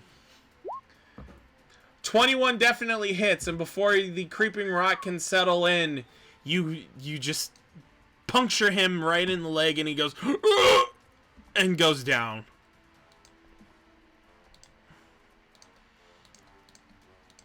Not bad, not bad. Bonus action. Or do you want to move anymore and bonus action attack, or nah? I'm thinking. I didn't think he was gonna go down immediately. So, trying to get into a position where he might not be so focused on the owlbear. He does use his dash action and move like to this corner, right directly behind the owlbear. So now he has to worry about 2 targets, and that's it. Okay. He at the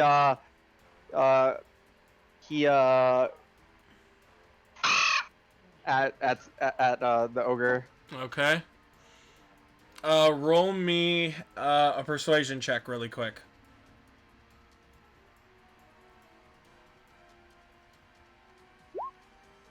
Unfortunately, the ogre's too stupid and focused on the owlbear.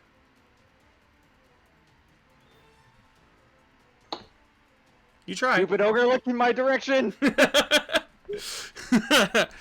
And with that, it is now the ogre's turn, and the ogre's just like, I'm gonna kill this thing. And with an 18, it hits 7. So you see him try to crack it over its head, and it does 7 bludgeoning damage. But the owlbear's still standing. Whew.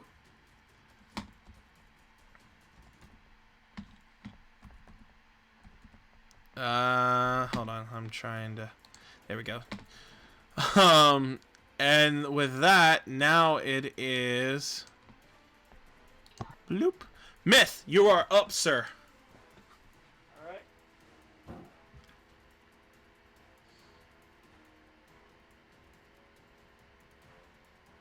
There. 25 Okay, feet. with my crossbow, I'll shoot at the orc. All right. Yeah, go ahead. You have that nice little crevice right in between there. I should have still a good enough shot at it. But Oh yeah.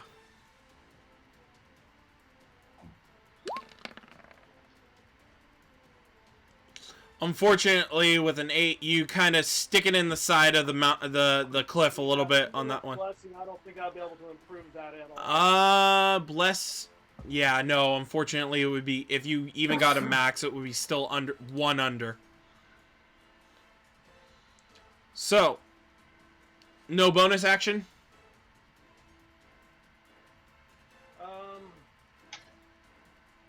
Yeah, no more action from my end. All right, it is now Shin Lim's turn. He is going to fly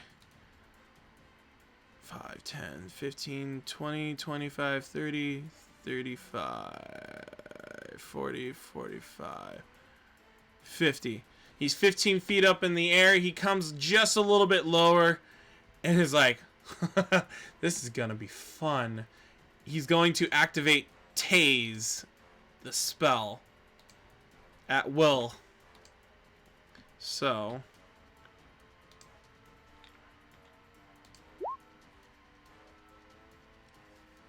and that's coming from his hammer. You send a pulse of electricity through the creature you see within range. The target must make a con saving throw. On a failed save, it takes 2d8 lightning damage and is incapacitated until the end of its next turn. On a successful save, they take half as much and is not incapacitated. So, bum bum. Ogre, where are you? I need to roll your stat. Ooh, he's actually got a decent con. But not with that. He rolled a 5 in his con save. He was not expecting a flying man with a cape to smack him with a hammer and tase him. So, he takes 8 points of lightning damage and is now considered incapacitated. Oh, but wait. Actually...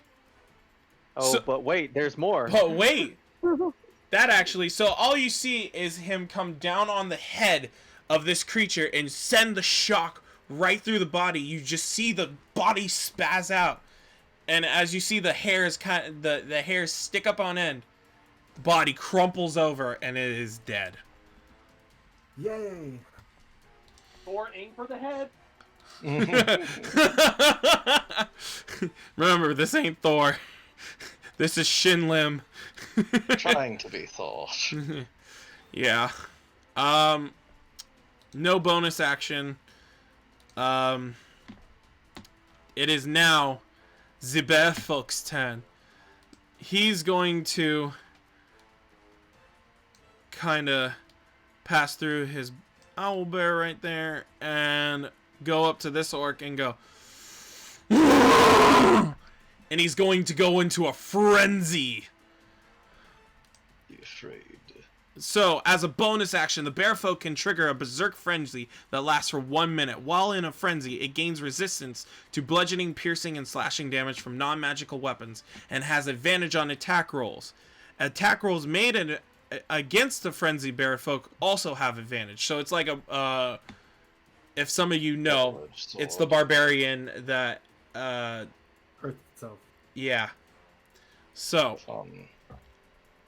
it is now going to first double battle axe. Let's see. With a 23, it's going to go slash right up the chest out through the neck. Let's make sure I'm counting health points right now. Yeah, that's alive still. So then he's not done. He goes for a nice bite attack at the neck. And with a natural 20, he gets he just chomps right into the jugular with hold on. I think he killed it. He goes right for the jugular. Yeah, he does with 16 plus 8 damage. So that's 24 points of damage.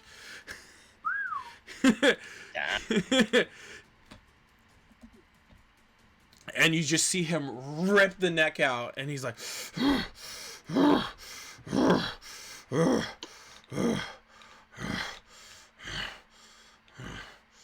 he turns towards you guys. Can I go heal the owlbear? Sure. I'm gonna cure wounds it. Okay. At level 2 again. Okay. I'm gonna quickly run back and grab Silver Sorrow. Okay. My Kenku kind of waddles up to the owlbear and kind of tries to quote unquote pet his somewhat relative on the back, trying to calm it down. Roll an animal handling. Yeah, sure. Yeah, sure. Let's go with that. It gets healed for 13. Yeah, I healed it. It's calmed down. It actually turns its head toward you and kind of just stands there and lets you pet it.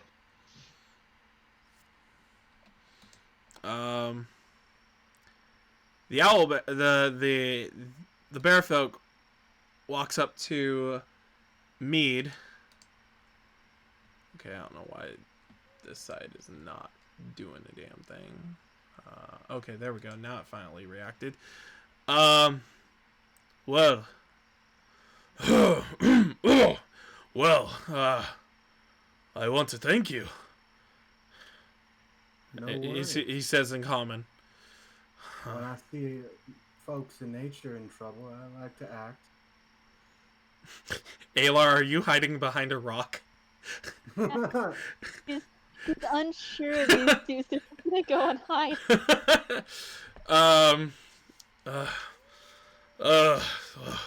Those damn things came out of nowhere. I kind of got separated from the hunting pack I was with. The name's Boris. This is Gregor. The Owlbear. Nice to meet you. I'm Mead. This is a group of friends I'm taking down through the forest. Very good druid, I see. Yeah, your friends. One of them has a really good shot. I saw some arrows fly over. Yeah, they're too fast for my eyes. Well, what did you turn into? That was an interesting creature when you came up behind me. I was like, what is this? They're good for stealth, and they're good for biting. Though, seems this fight was more about keeping y'all folks healed up. Yeah. Come. Your friends can definitely join over here. I mean them no harm. I'll motion for everybody that it's okay to join. Or come closer. As they're speaking, my Kenku has proceeded to rifle through the pockets of the ones that are down. Yeah, I was gonna say, seeing as the bear folk and the owl bear are not attacking my allies, I was going to mosey to the corpse. I was gonna head in that direction, but I was gonna stop by one of these corpses to see if I can find anything. Yeah, you find these orcs actually kind of pillaged a little bit. You, Savitar, roll me a survival check really quick. This is 5. Yeah, this is okay. You find 25 pieces of gold on that orc, you know? Nice. He's got his great axe and his hide armor like any orc does. I'll take both if it's not going to encumber me. Go ahead and try to throw in your inventory and see what happens. Ken, you roll me a survival. How many You are said you? great axe? Yeah, great axe. How many bodies are you pillaging through? The one's closest to me. All right, so give me 2 survival checks. 10 and a 20. All right, so the first one you go through, there's like 2 gold on him. And like I said, the normal equipment. The other one, there's 10 gold, 15 silver, and 2 copper. 15 silver? Yeah. And 2 copper? Yeah. Okay. And then the normal. I don't know why I chose the forest in night noises. I thought I chose the day one. Oops. That was really weird, but okay. So yeah, Boris and Mead are kind of talking. Myth, are you doing anything over in that? I'm gonna check that guy out. All right. I'm gonna loot that guy. Where are you specifically on the map again? I'm like looking for you. I'm right there. Okay. It's because of your blood. Stop blasting out from us. Yeah. Shins kind of come down to the ground, by the way. So go ahead and roll me a survival. With a 7, you find 5 silver on that one. And yeah, usual gear. Nothing too extraordinary. Alar. No, I was gonna say that besides the gold I have, I got off of them. I'm also gonna gather up the gear besides their clothing. I have some dignity. Besides their clothing, I'll gather up like their weapons and stuff, and then just kind of like put them in a pile. These are okay. You're not gonna put them in your. Okay, I was like, damn, you're gonna try to take great axes with you? No, he's not strong enough for that. You see the little Kenku dragging that great axe to a pile. Boris kind of looks at you. Well, I thank you for the healing, my friend. Not many people come up to us like that. I see someone in need of help, and I help. Simple cycle of nature. Well, is there anything I can do to thank you? You got any alcohol on you? He starts pillaging, rifling through his bag a little bit. I ran into a Goliath and a catfolk out here somewhere. They were doing some weird shit. But he... am I in earshot of this? Roll me a... I don't know. Are you passively listening for this, or are you actively trying to listen for this? Well, after finishing the investigation on the corpse, I'm seeing that all the other corpses have been looted, so I was going to head in that direction. Anyway, I just wasn't sure when I could start moving. You could start moving just a little bit, and as you were talking to that. So right about there, what's your passive perception? Passive was 16. Yeah, you hear that. It's right there. The alcohol comment? Yeah, about the catfolk and the Goliath. Oh.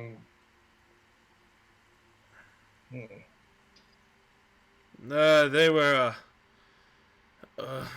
they were, I don't know. I wasn't paying much attention, and as they walked by, the catfolk, dropped this. I guess he didn't notice. He hands you this horn. Inventory purposes. Do we recognize this horn? Roll me. You know what? Roll me just for crops and get. Yeah, roll a perception check. I was gonna say history, but you know what? Roll me a perception check with advantage. With advantage. There you go. Myth, you're I have an idea, but I'm not sure. Yeah, Savitar, you recognize this horn. You recognize it from when you guys were in Lindrath's shop. You know all about it. So it did belong to Quick, yes. Well, if that's the name of the catfolk, man, yeah. It is. No, I was actually since I was able to identify it, I was just trying to make sure that was not to the NPC, because he wouldn't know who that person is. Okay, so you were saying that to yourself. Retcon that. Nobody keep that line. For equipment purposes? I mean, it looked like he was taking swills out of it at one point, but I don't know. Kind of tried to quickly shove it in his bag, and I guess didn't notice that he didn't get it in right. So, well, if you want it, I mean, hey, I'll take it if it's got something good in it. He'll take it from the man and sniff. How long ago did you say you saw these two creatures? That is an actual question to the NPC. Give me a second as I want to roll a history check for him really quick. Grabbing my handy dandy DM's screen to just double check what that was. History is an intelligence. I don't remember if the bear's smart. Nope, the bear's got a -1 modifier. Awkward. Ooh, with an 18. Wow. Oh god. That was. It felt like a month, but I mean 3 weeks maybe. I don't know. Oh. Yeah, you lose something in the forest. Yeah, it's all right. He's right, you know. Did you happen to remember which direction they went? Unfortunately, that Goliath kind of picked him up and ran off pretty quick, so couldn't really keep track. As you guys are having this conversation, my Kenku kind of waddles up to Savitar's side, and then he, inside his talons, he presents forth 12 gold pieces, 15 silver, and two copper pieces. I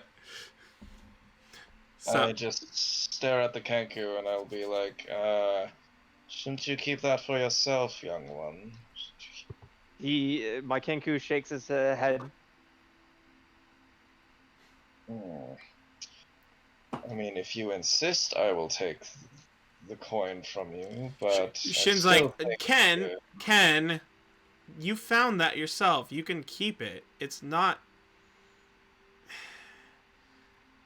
You know, if you find something, I mean, yeah, we could share it within the party, but... So, my Kenku at this point grabs your hand, puts the money in your hand, and walks away. Oh, wow, okay. Damn. I will stare blankly at the coins that were just forcefully deposited into my hands and be like, I guess I will need to owe him some food later on or something. So it's 12 gold, 15 silver, and 2 copper. Okay, so 12 gold, 15 silver, and how much copper? 2. 2, okay. Gregor the Owlbear just kind of like lays down and looks up at everybody as this is going on. But yeah, well, while we're on the subject of odd sights, I don't suppose you've seen any cultists lying around in these parts, have you? The only one my tribe knows about is those ones up in that Thundertree area. We're not going up there. Supposedly, crazy things are up there. There's signs that say don't enter, but I think that was another one of your druid friends that put those there. Sounds mighty exciting.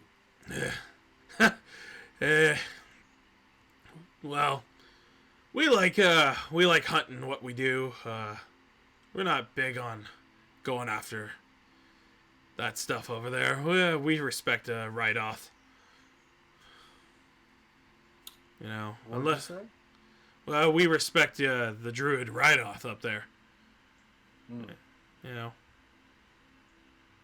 have a good relationship with him, our tribe at least. We're actually going up there to check in with him.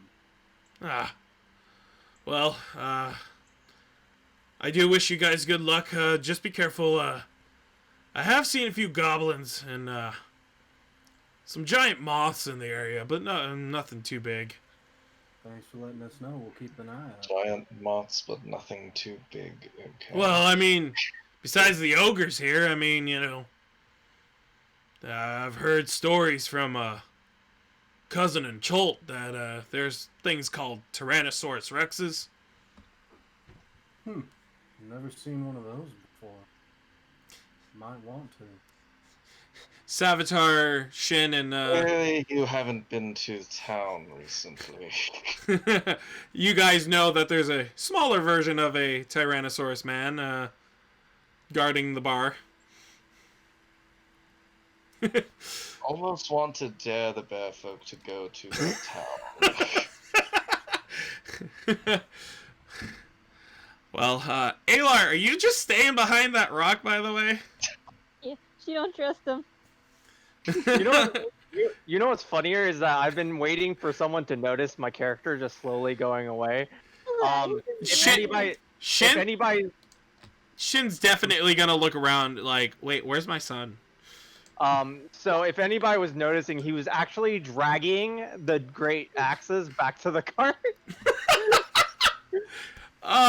You're not stealthing, obviously, so I'm pretty sure he sees this. So Shin's just like, okay.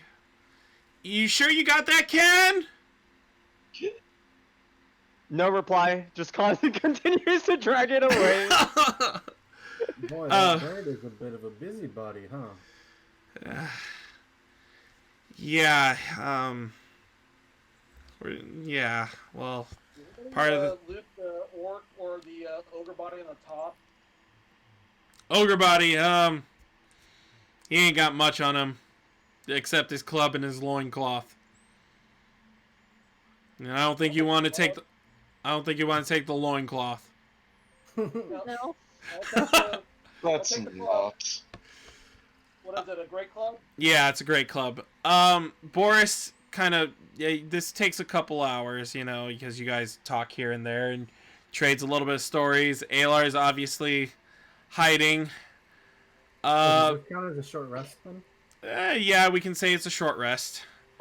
If you guys want to travel a little bit longer, you can. He went back for the other one, and now he's dragging that one back. I would say you've dragged both, at least a few back now, just to speed up the story. I realized I didn't. Really funny. I did not realize what time it was. I was actually enjoying this. This is fun. So it's 8:49, so I've got a little bit of time. I did have another encounter planned, but we'll see. I would say let's keep journeying at this point. Yeah, we'll move.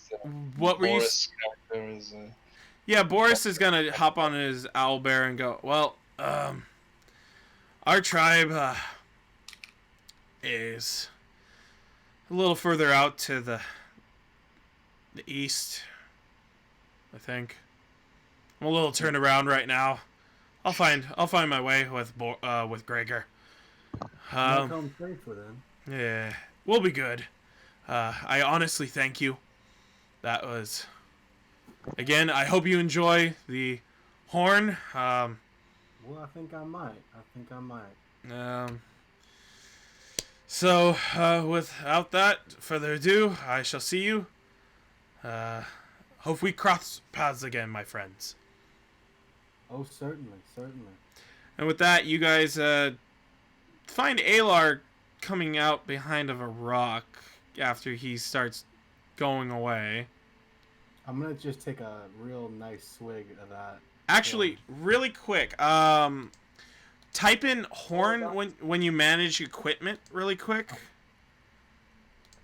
I'll do it on Shin sheet just so that I know which one to tell you to grab. Horn. Okay, so Hanseath's drinking horn. Okay. Add that to your inventory. I'm not going to be happy that he lost that. Okay. It's his fault. So, really quick, just because you don't know what it is, I want you to roll me a d4. Okie dokie. It's alcohol. I mean, That's all since he I knows. recognize it, should I assist him in telling him what it is? Well, you can tell him after he takes the first swell. For Okay. roll 20, is it / or is it a dot? For the / You could also go up to the tools on the side. It's the 5th tool, which is the 20 looking dice, and then you can click on the d4.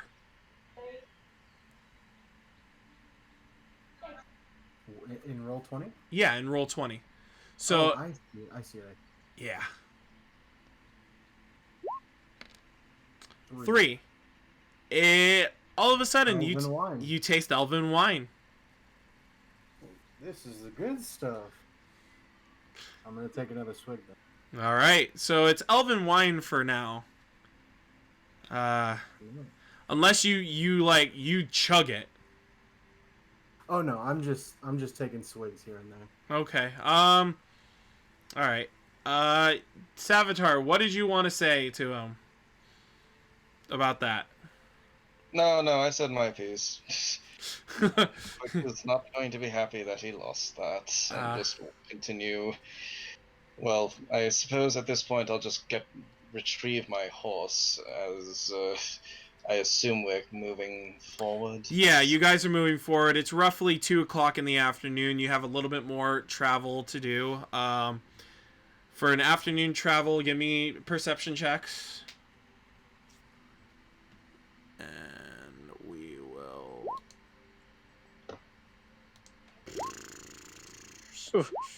I see nothing! Oof. Oof. Shin's just gonna kind of ride alongside the cart, making sure Ken's okay. After him dragging him. I'm riding my horse, still staring at the skeletal longbow, trying to figure out what the hell it is. Yeah, you're definitely trying to... Yeah, you're trying to figure that out. Ken, you're just like... You're kind of content there, drawn away, you know. Myth, you're just like, somehow you're making the horse walk backwards. Somehow it's going backwards and you're looking behind yourself. Mead and Alar, you guys see that it's clear. A couple of wolves roughly 70 feet ahead, they run across, but Mead, you kind of do that whole military kind of stop kind of a thing, hold up the hand. It's like you guys slow down and they go. And so it becomes dusk and you guys set up camp for the night. Anybody gonna do something for this? What time of night is it? It's roughly 6:30, almost 7. Okay, I'm just gonna start setting up camp then. I will go off on my own and hunt random things for dinner, I suppose. All right. Survival, and you said you were setting up camp. Alar, what are you doing? I'm gonna look for more stones. Okay. In case those pesky ravens come back. Roll a survival check. Myth, what are you doing, my friend? Let's see, we're setting up camp. If Kid wants to practice shield work, I'm willing to do that with him. Ken, are you willing to do shield work? Okay. Shin just goes, I'm not going to get used to that, but okay. And sits down and kind of watches. Alar, with your survival check, you find some nice stones. Savitar, with your 15, you take out some lizards, and you take out a small deer. But it's enough for everybody. Alright, sparring match. Take her away. Every time that I've done a sparring match, the person who's been giving me lessons has gone first. So he's actually going to take the initiative. He's going to dash forward. He's going to feint with a stab, and then try to hit him with the shield. Okay. 10. I'm pretty sure doesn't hit. I'm an 18. Okay, so you come down with your shield and kind of bonk it out of the way. And do you have a response to his attack as you bash it out of the way? I just laugh it off. Says, "Not bad. Now I'll try mine." All right. For shield bash, let's do unarmed strike. If you're gonna do that. Okay.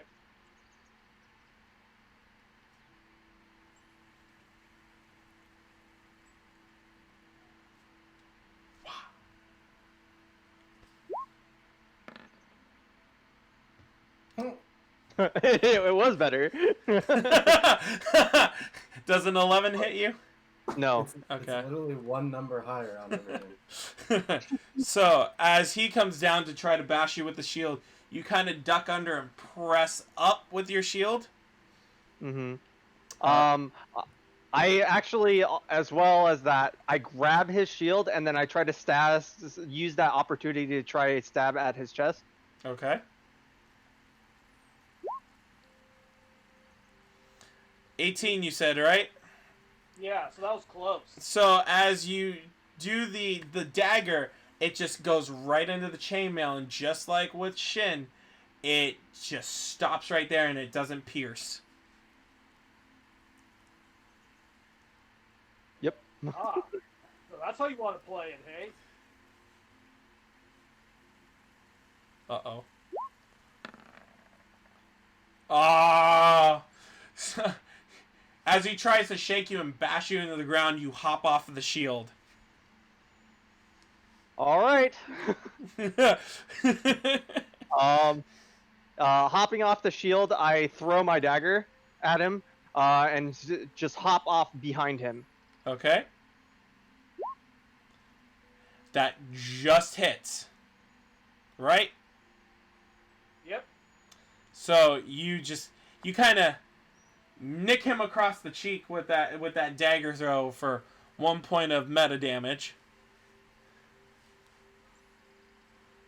Oh, that's very good, boy. All right. Anything in one more response? 13? I use my roguish agility and just kind of roll off to the side. Not bad. And going up quickly, rolling underneath his legs, I grab my dagger and then try to go for the upper thigh. Oof. Wow. That's another hit. That's another hit. So you speed under, and as you grab the dagger, you kind of have your shield pull you to a stop, and you just go shh.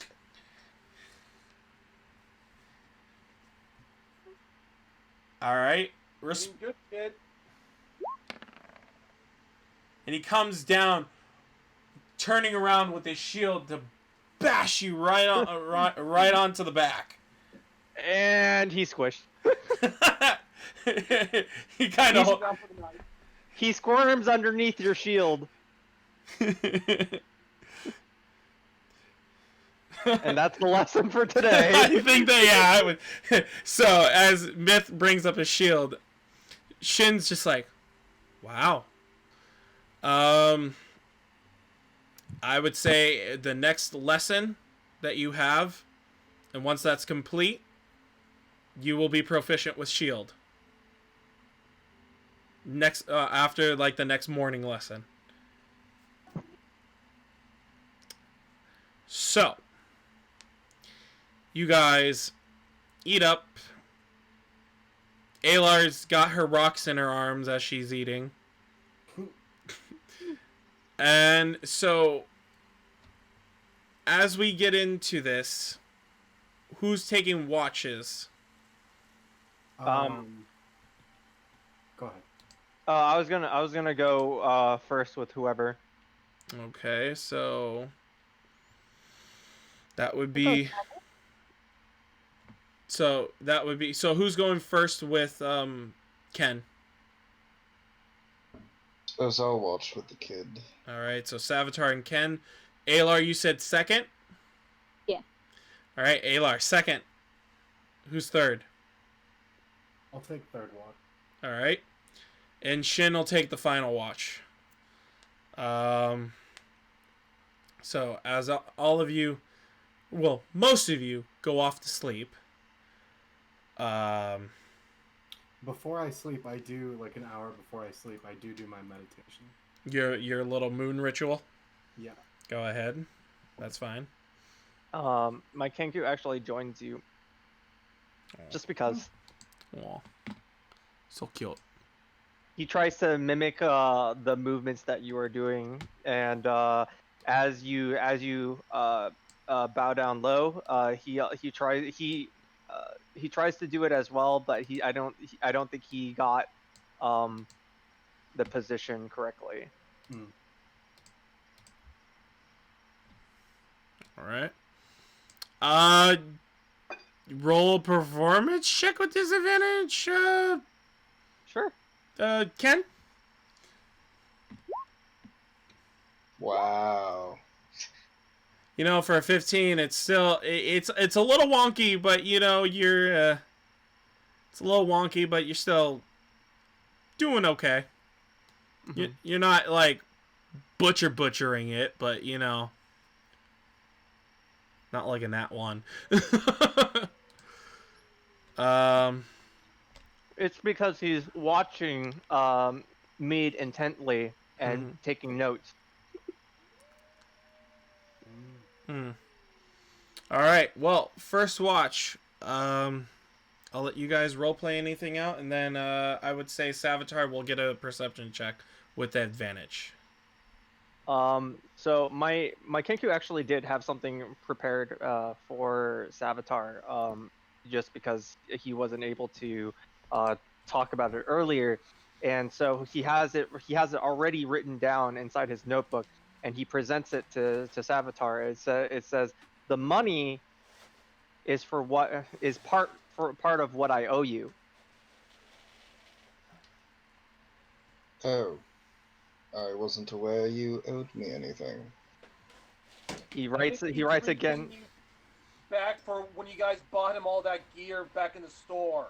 Well, let him say that. So as he's writing it down.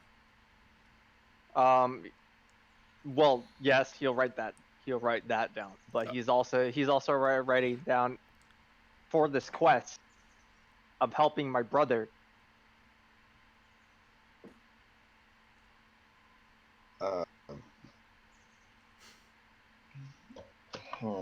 Well, not to put a damper on things, but we should probably wait until we find them still alive before you pay us anything.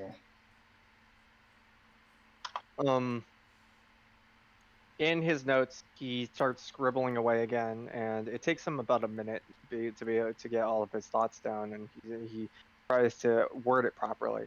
But in the gist of what he's saying, he's saying regardless of if they are alive or not, I still owe you for the service, and so he wants you to have it regardless of what happened.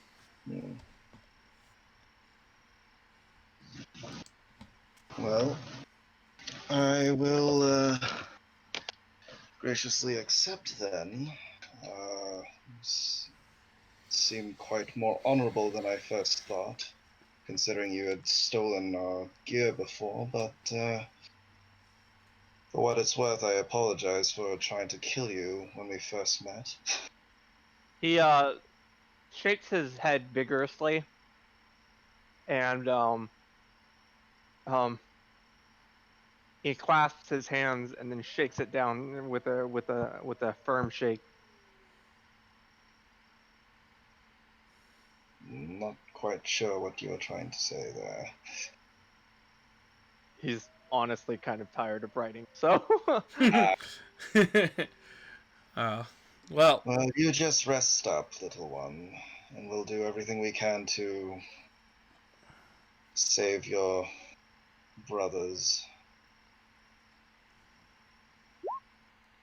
That's a really bad perception. I said with advantage. Oh. That's a really bad perception. You are too flustered writing so much crap that you can't see. I'm too flustered by the conversation to apparently see anything. You're kind of thrown, as you said, you're kind of thrown back that he's being really honorable for a thief. You know? Something that you also probably notice at this point in time is that he writes really eloquently for a child. A lot of the words that he uses, he puts in full sentences. None of it's spelled wrong, and he has pretty good handwriting. So everything that he's written down, you would maybe even mistake to be an adult's writing.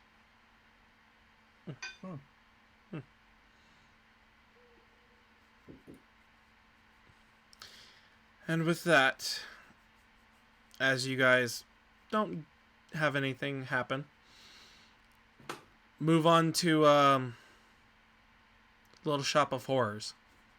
So my Kenku kind of hops over to where Alar is sleeping, and he kind of pokes her with his talon. He's just like poking her face, her cheek. Poke, poke. Okay. Alar? I mean, she never sleeps. Oh, Oh, well, he's poking your meditative state. Poke, poke. just to look at you, and she's like, "Okay, I can take over now. Go back to sleep. It's all okay." He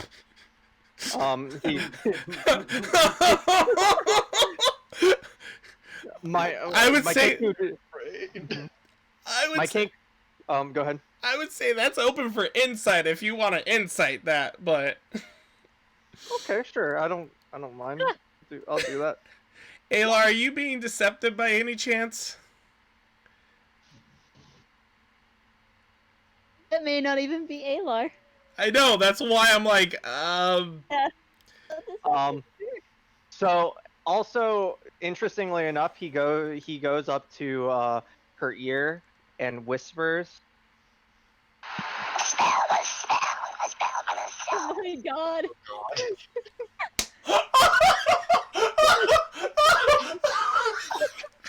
I thought you said you were asleep for the Kenku was asleep for that.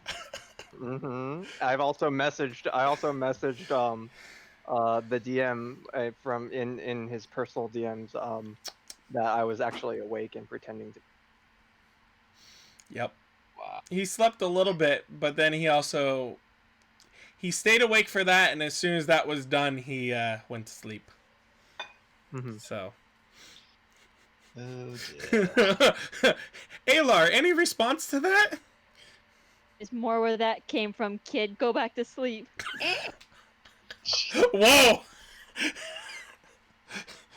He replies, Your turn. Savitar, are you still awake for this? I assumed that the Kenku was getting Ayla for the second watch, so I would say if I'm not asleep, I probably was not paying attention to that. Okay, cool. he hops over to where Savitar is, and he kind of curls up next to his feet. Oh. All right, Alar.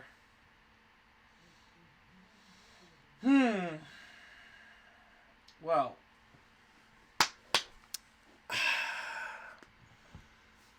Let's play this out, girl. Alrighty. Trade.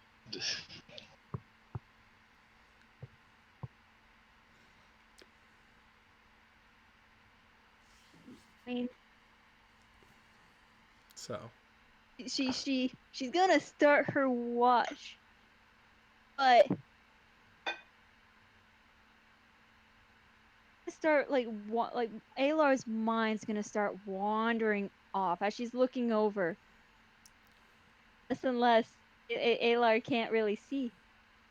Doesn't know why. It's not even that the ravens are there, the shadows are there. She's kind of blacking out.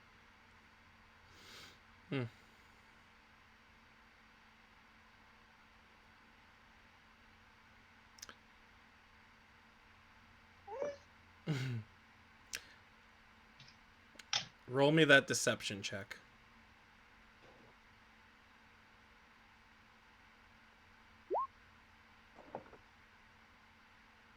Now remember, disadvantage. That's true. 12. Let me see really quick. Deception is charisma.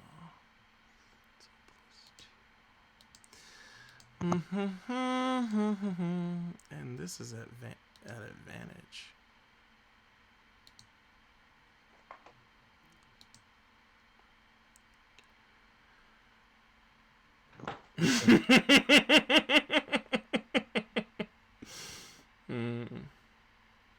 Alar, Hey, back?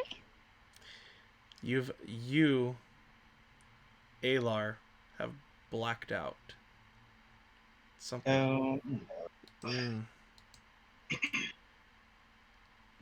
gonna let you role play the other half right now. The Mhm. other half, right? The other half. Right, team. That's from the player. We're going to die. Just kidding. Maybe not. Get away, I have no idea what's going on. Yeah, no, Jeff actually doesn't know what's going on, and normally I tell him things. Oh, Alar is gone. For now. The others, for now. The other is gonna turn around. She's gonna scan the area for any magical weapons. Start Okay. targeting. All right. Roll me a perception check with technically the stats you gave me, if it's not the same stats. It's the same. Okay, then roll me a perception check.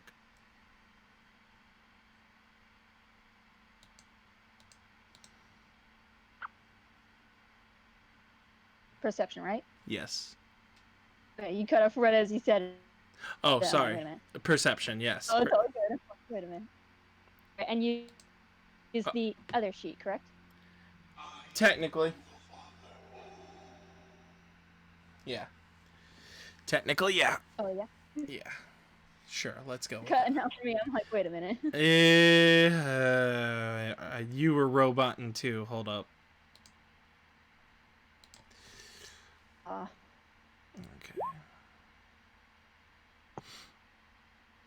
Okay. Let me roll a quick. There are 5 of you, so roll D5. Oh, oops. Forgot that spacing.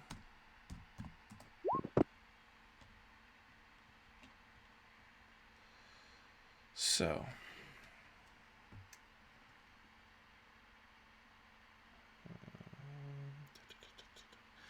he doesn't have anything. So actually, that should have been a D4. Really. He has a plus, but that wouldn't really be attractive. So yeah, let me redo this really quick. Still the same goddamn number.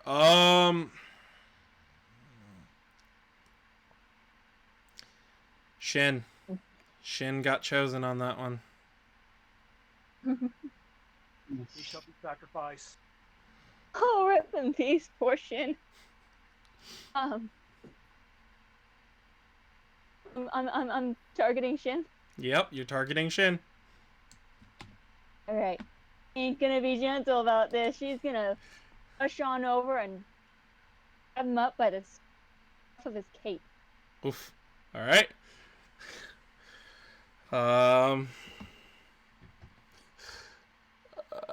Okay. You have him by the scruff of the cape. Shin wakes up. What's going on? Hey, what are you doing? I'm gonna put my hand at his throat. I want him to speak, but she's not putting her hand over his mouth. Mm-hmm. Okay. I feel so bad for player. I'm like, oh fuck. I was gonna want to use her one hand, put it on his throat, and then she's gonna try to take his weapon.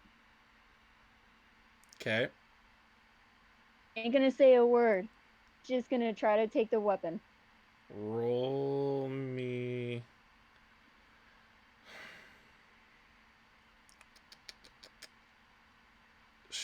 I guess strength check on that one. And he'll try to roll a contesting strength. Oh, wait. I don't know why that rolled twice. He got a 21. Oof. Oof. He's got a nice grip on his hammer.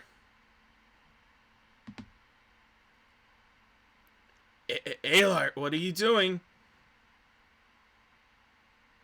How loud is he Well, speaking? I don't think he's gonna speak loud enough to wake everybody, just because.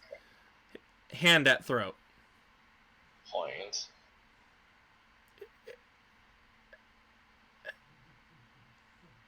She has a grip on the weapon, but she doesn't take it. Yeah. She's gonna loosen her grip on his throat and just try to, two-hand try to pull the weapon away. Okay. Roll another strength.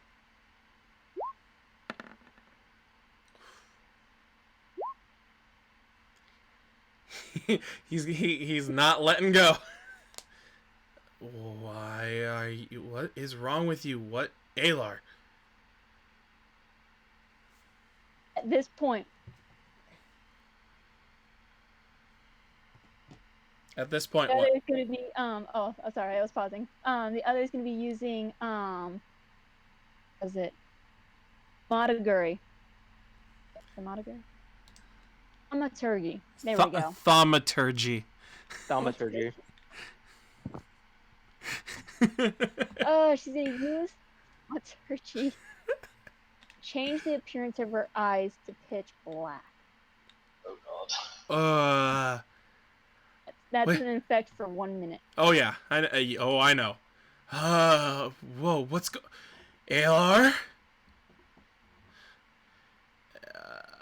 All your magic weapons will be mine. No, they won't, Alar. I'm going to be pulling out my sword to try to cut his hand away from the weapon. Oh boy. Well, go ahead and make a sword attempt.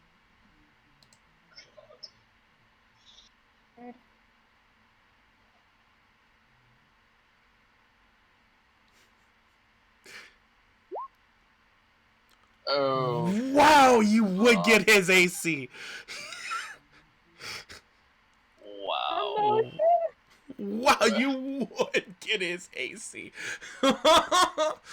So as you come and It's going to come back missing an arm. so as you swing down, he turns to the side. As it kind of cuts his arm, he drops the hammer. It doesn't cleave through because he jumps back enough, but before you do anything, he uses his chainmail, since you are still within range, and uses shatter. And he knows not enough people are by him. He knows you are by him only, but everybody will hear this. So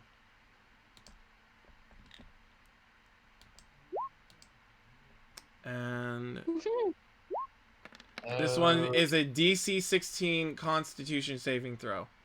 Oh dear god. So roll a con save. Oh, this will be perfect. Knowing her luck. With a +1. Wait, why did it roll twice? I don't know. Weird. With a 13, no, so there's a cacophonous loud lion roar and boom as it shoots out and hits you right full force in the body.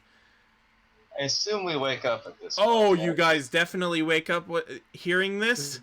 Should we roll initiative? I'm And- grabbing my elemental katana and be like, what the hell was that? With that being said, what the hell is that? This is where we end the session. Oh, we end the session. Okay, never mind. Nice I thought we cliffhanger. were going to fight someone. Well then. All right. Ignore that roll. It's all right. It's all right. Yeah. So Next time we'll power up to fight someone. I had a different encounter, but you know what? This had to happen at some point, and it felt good story wise.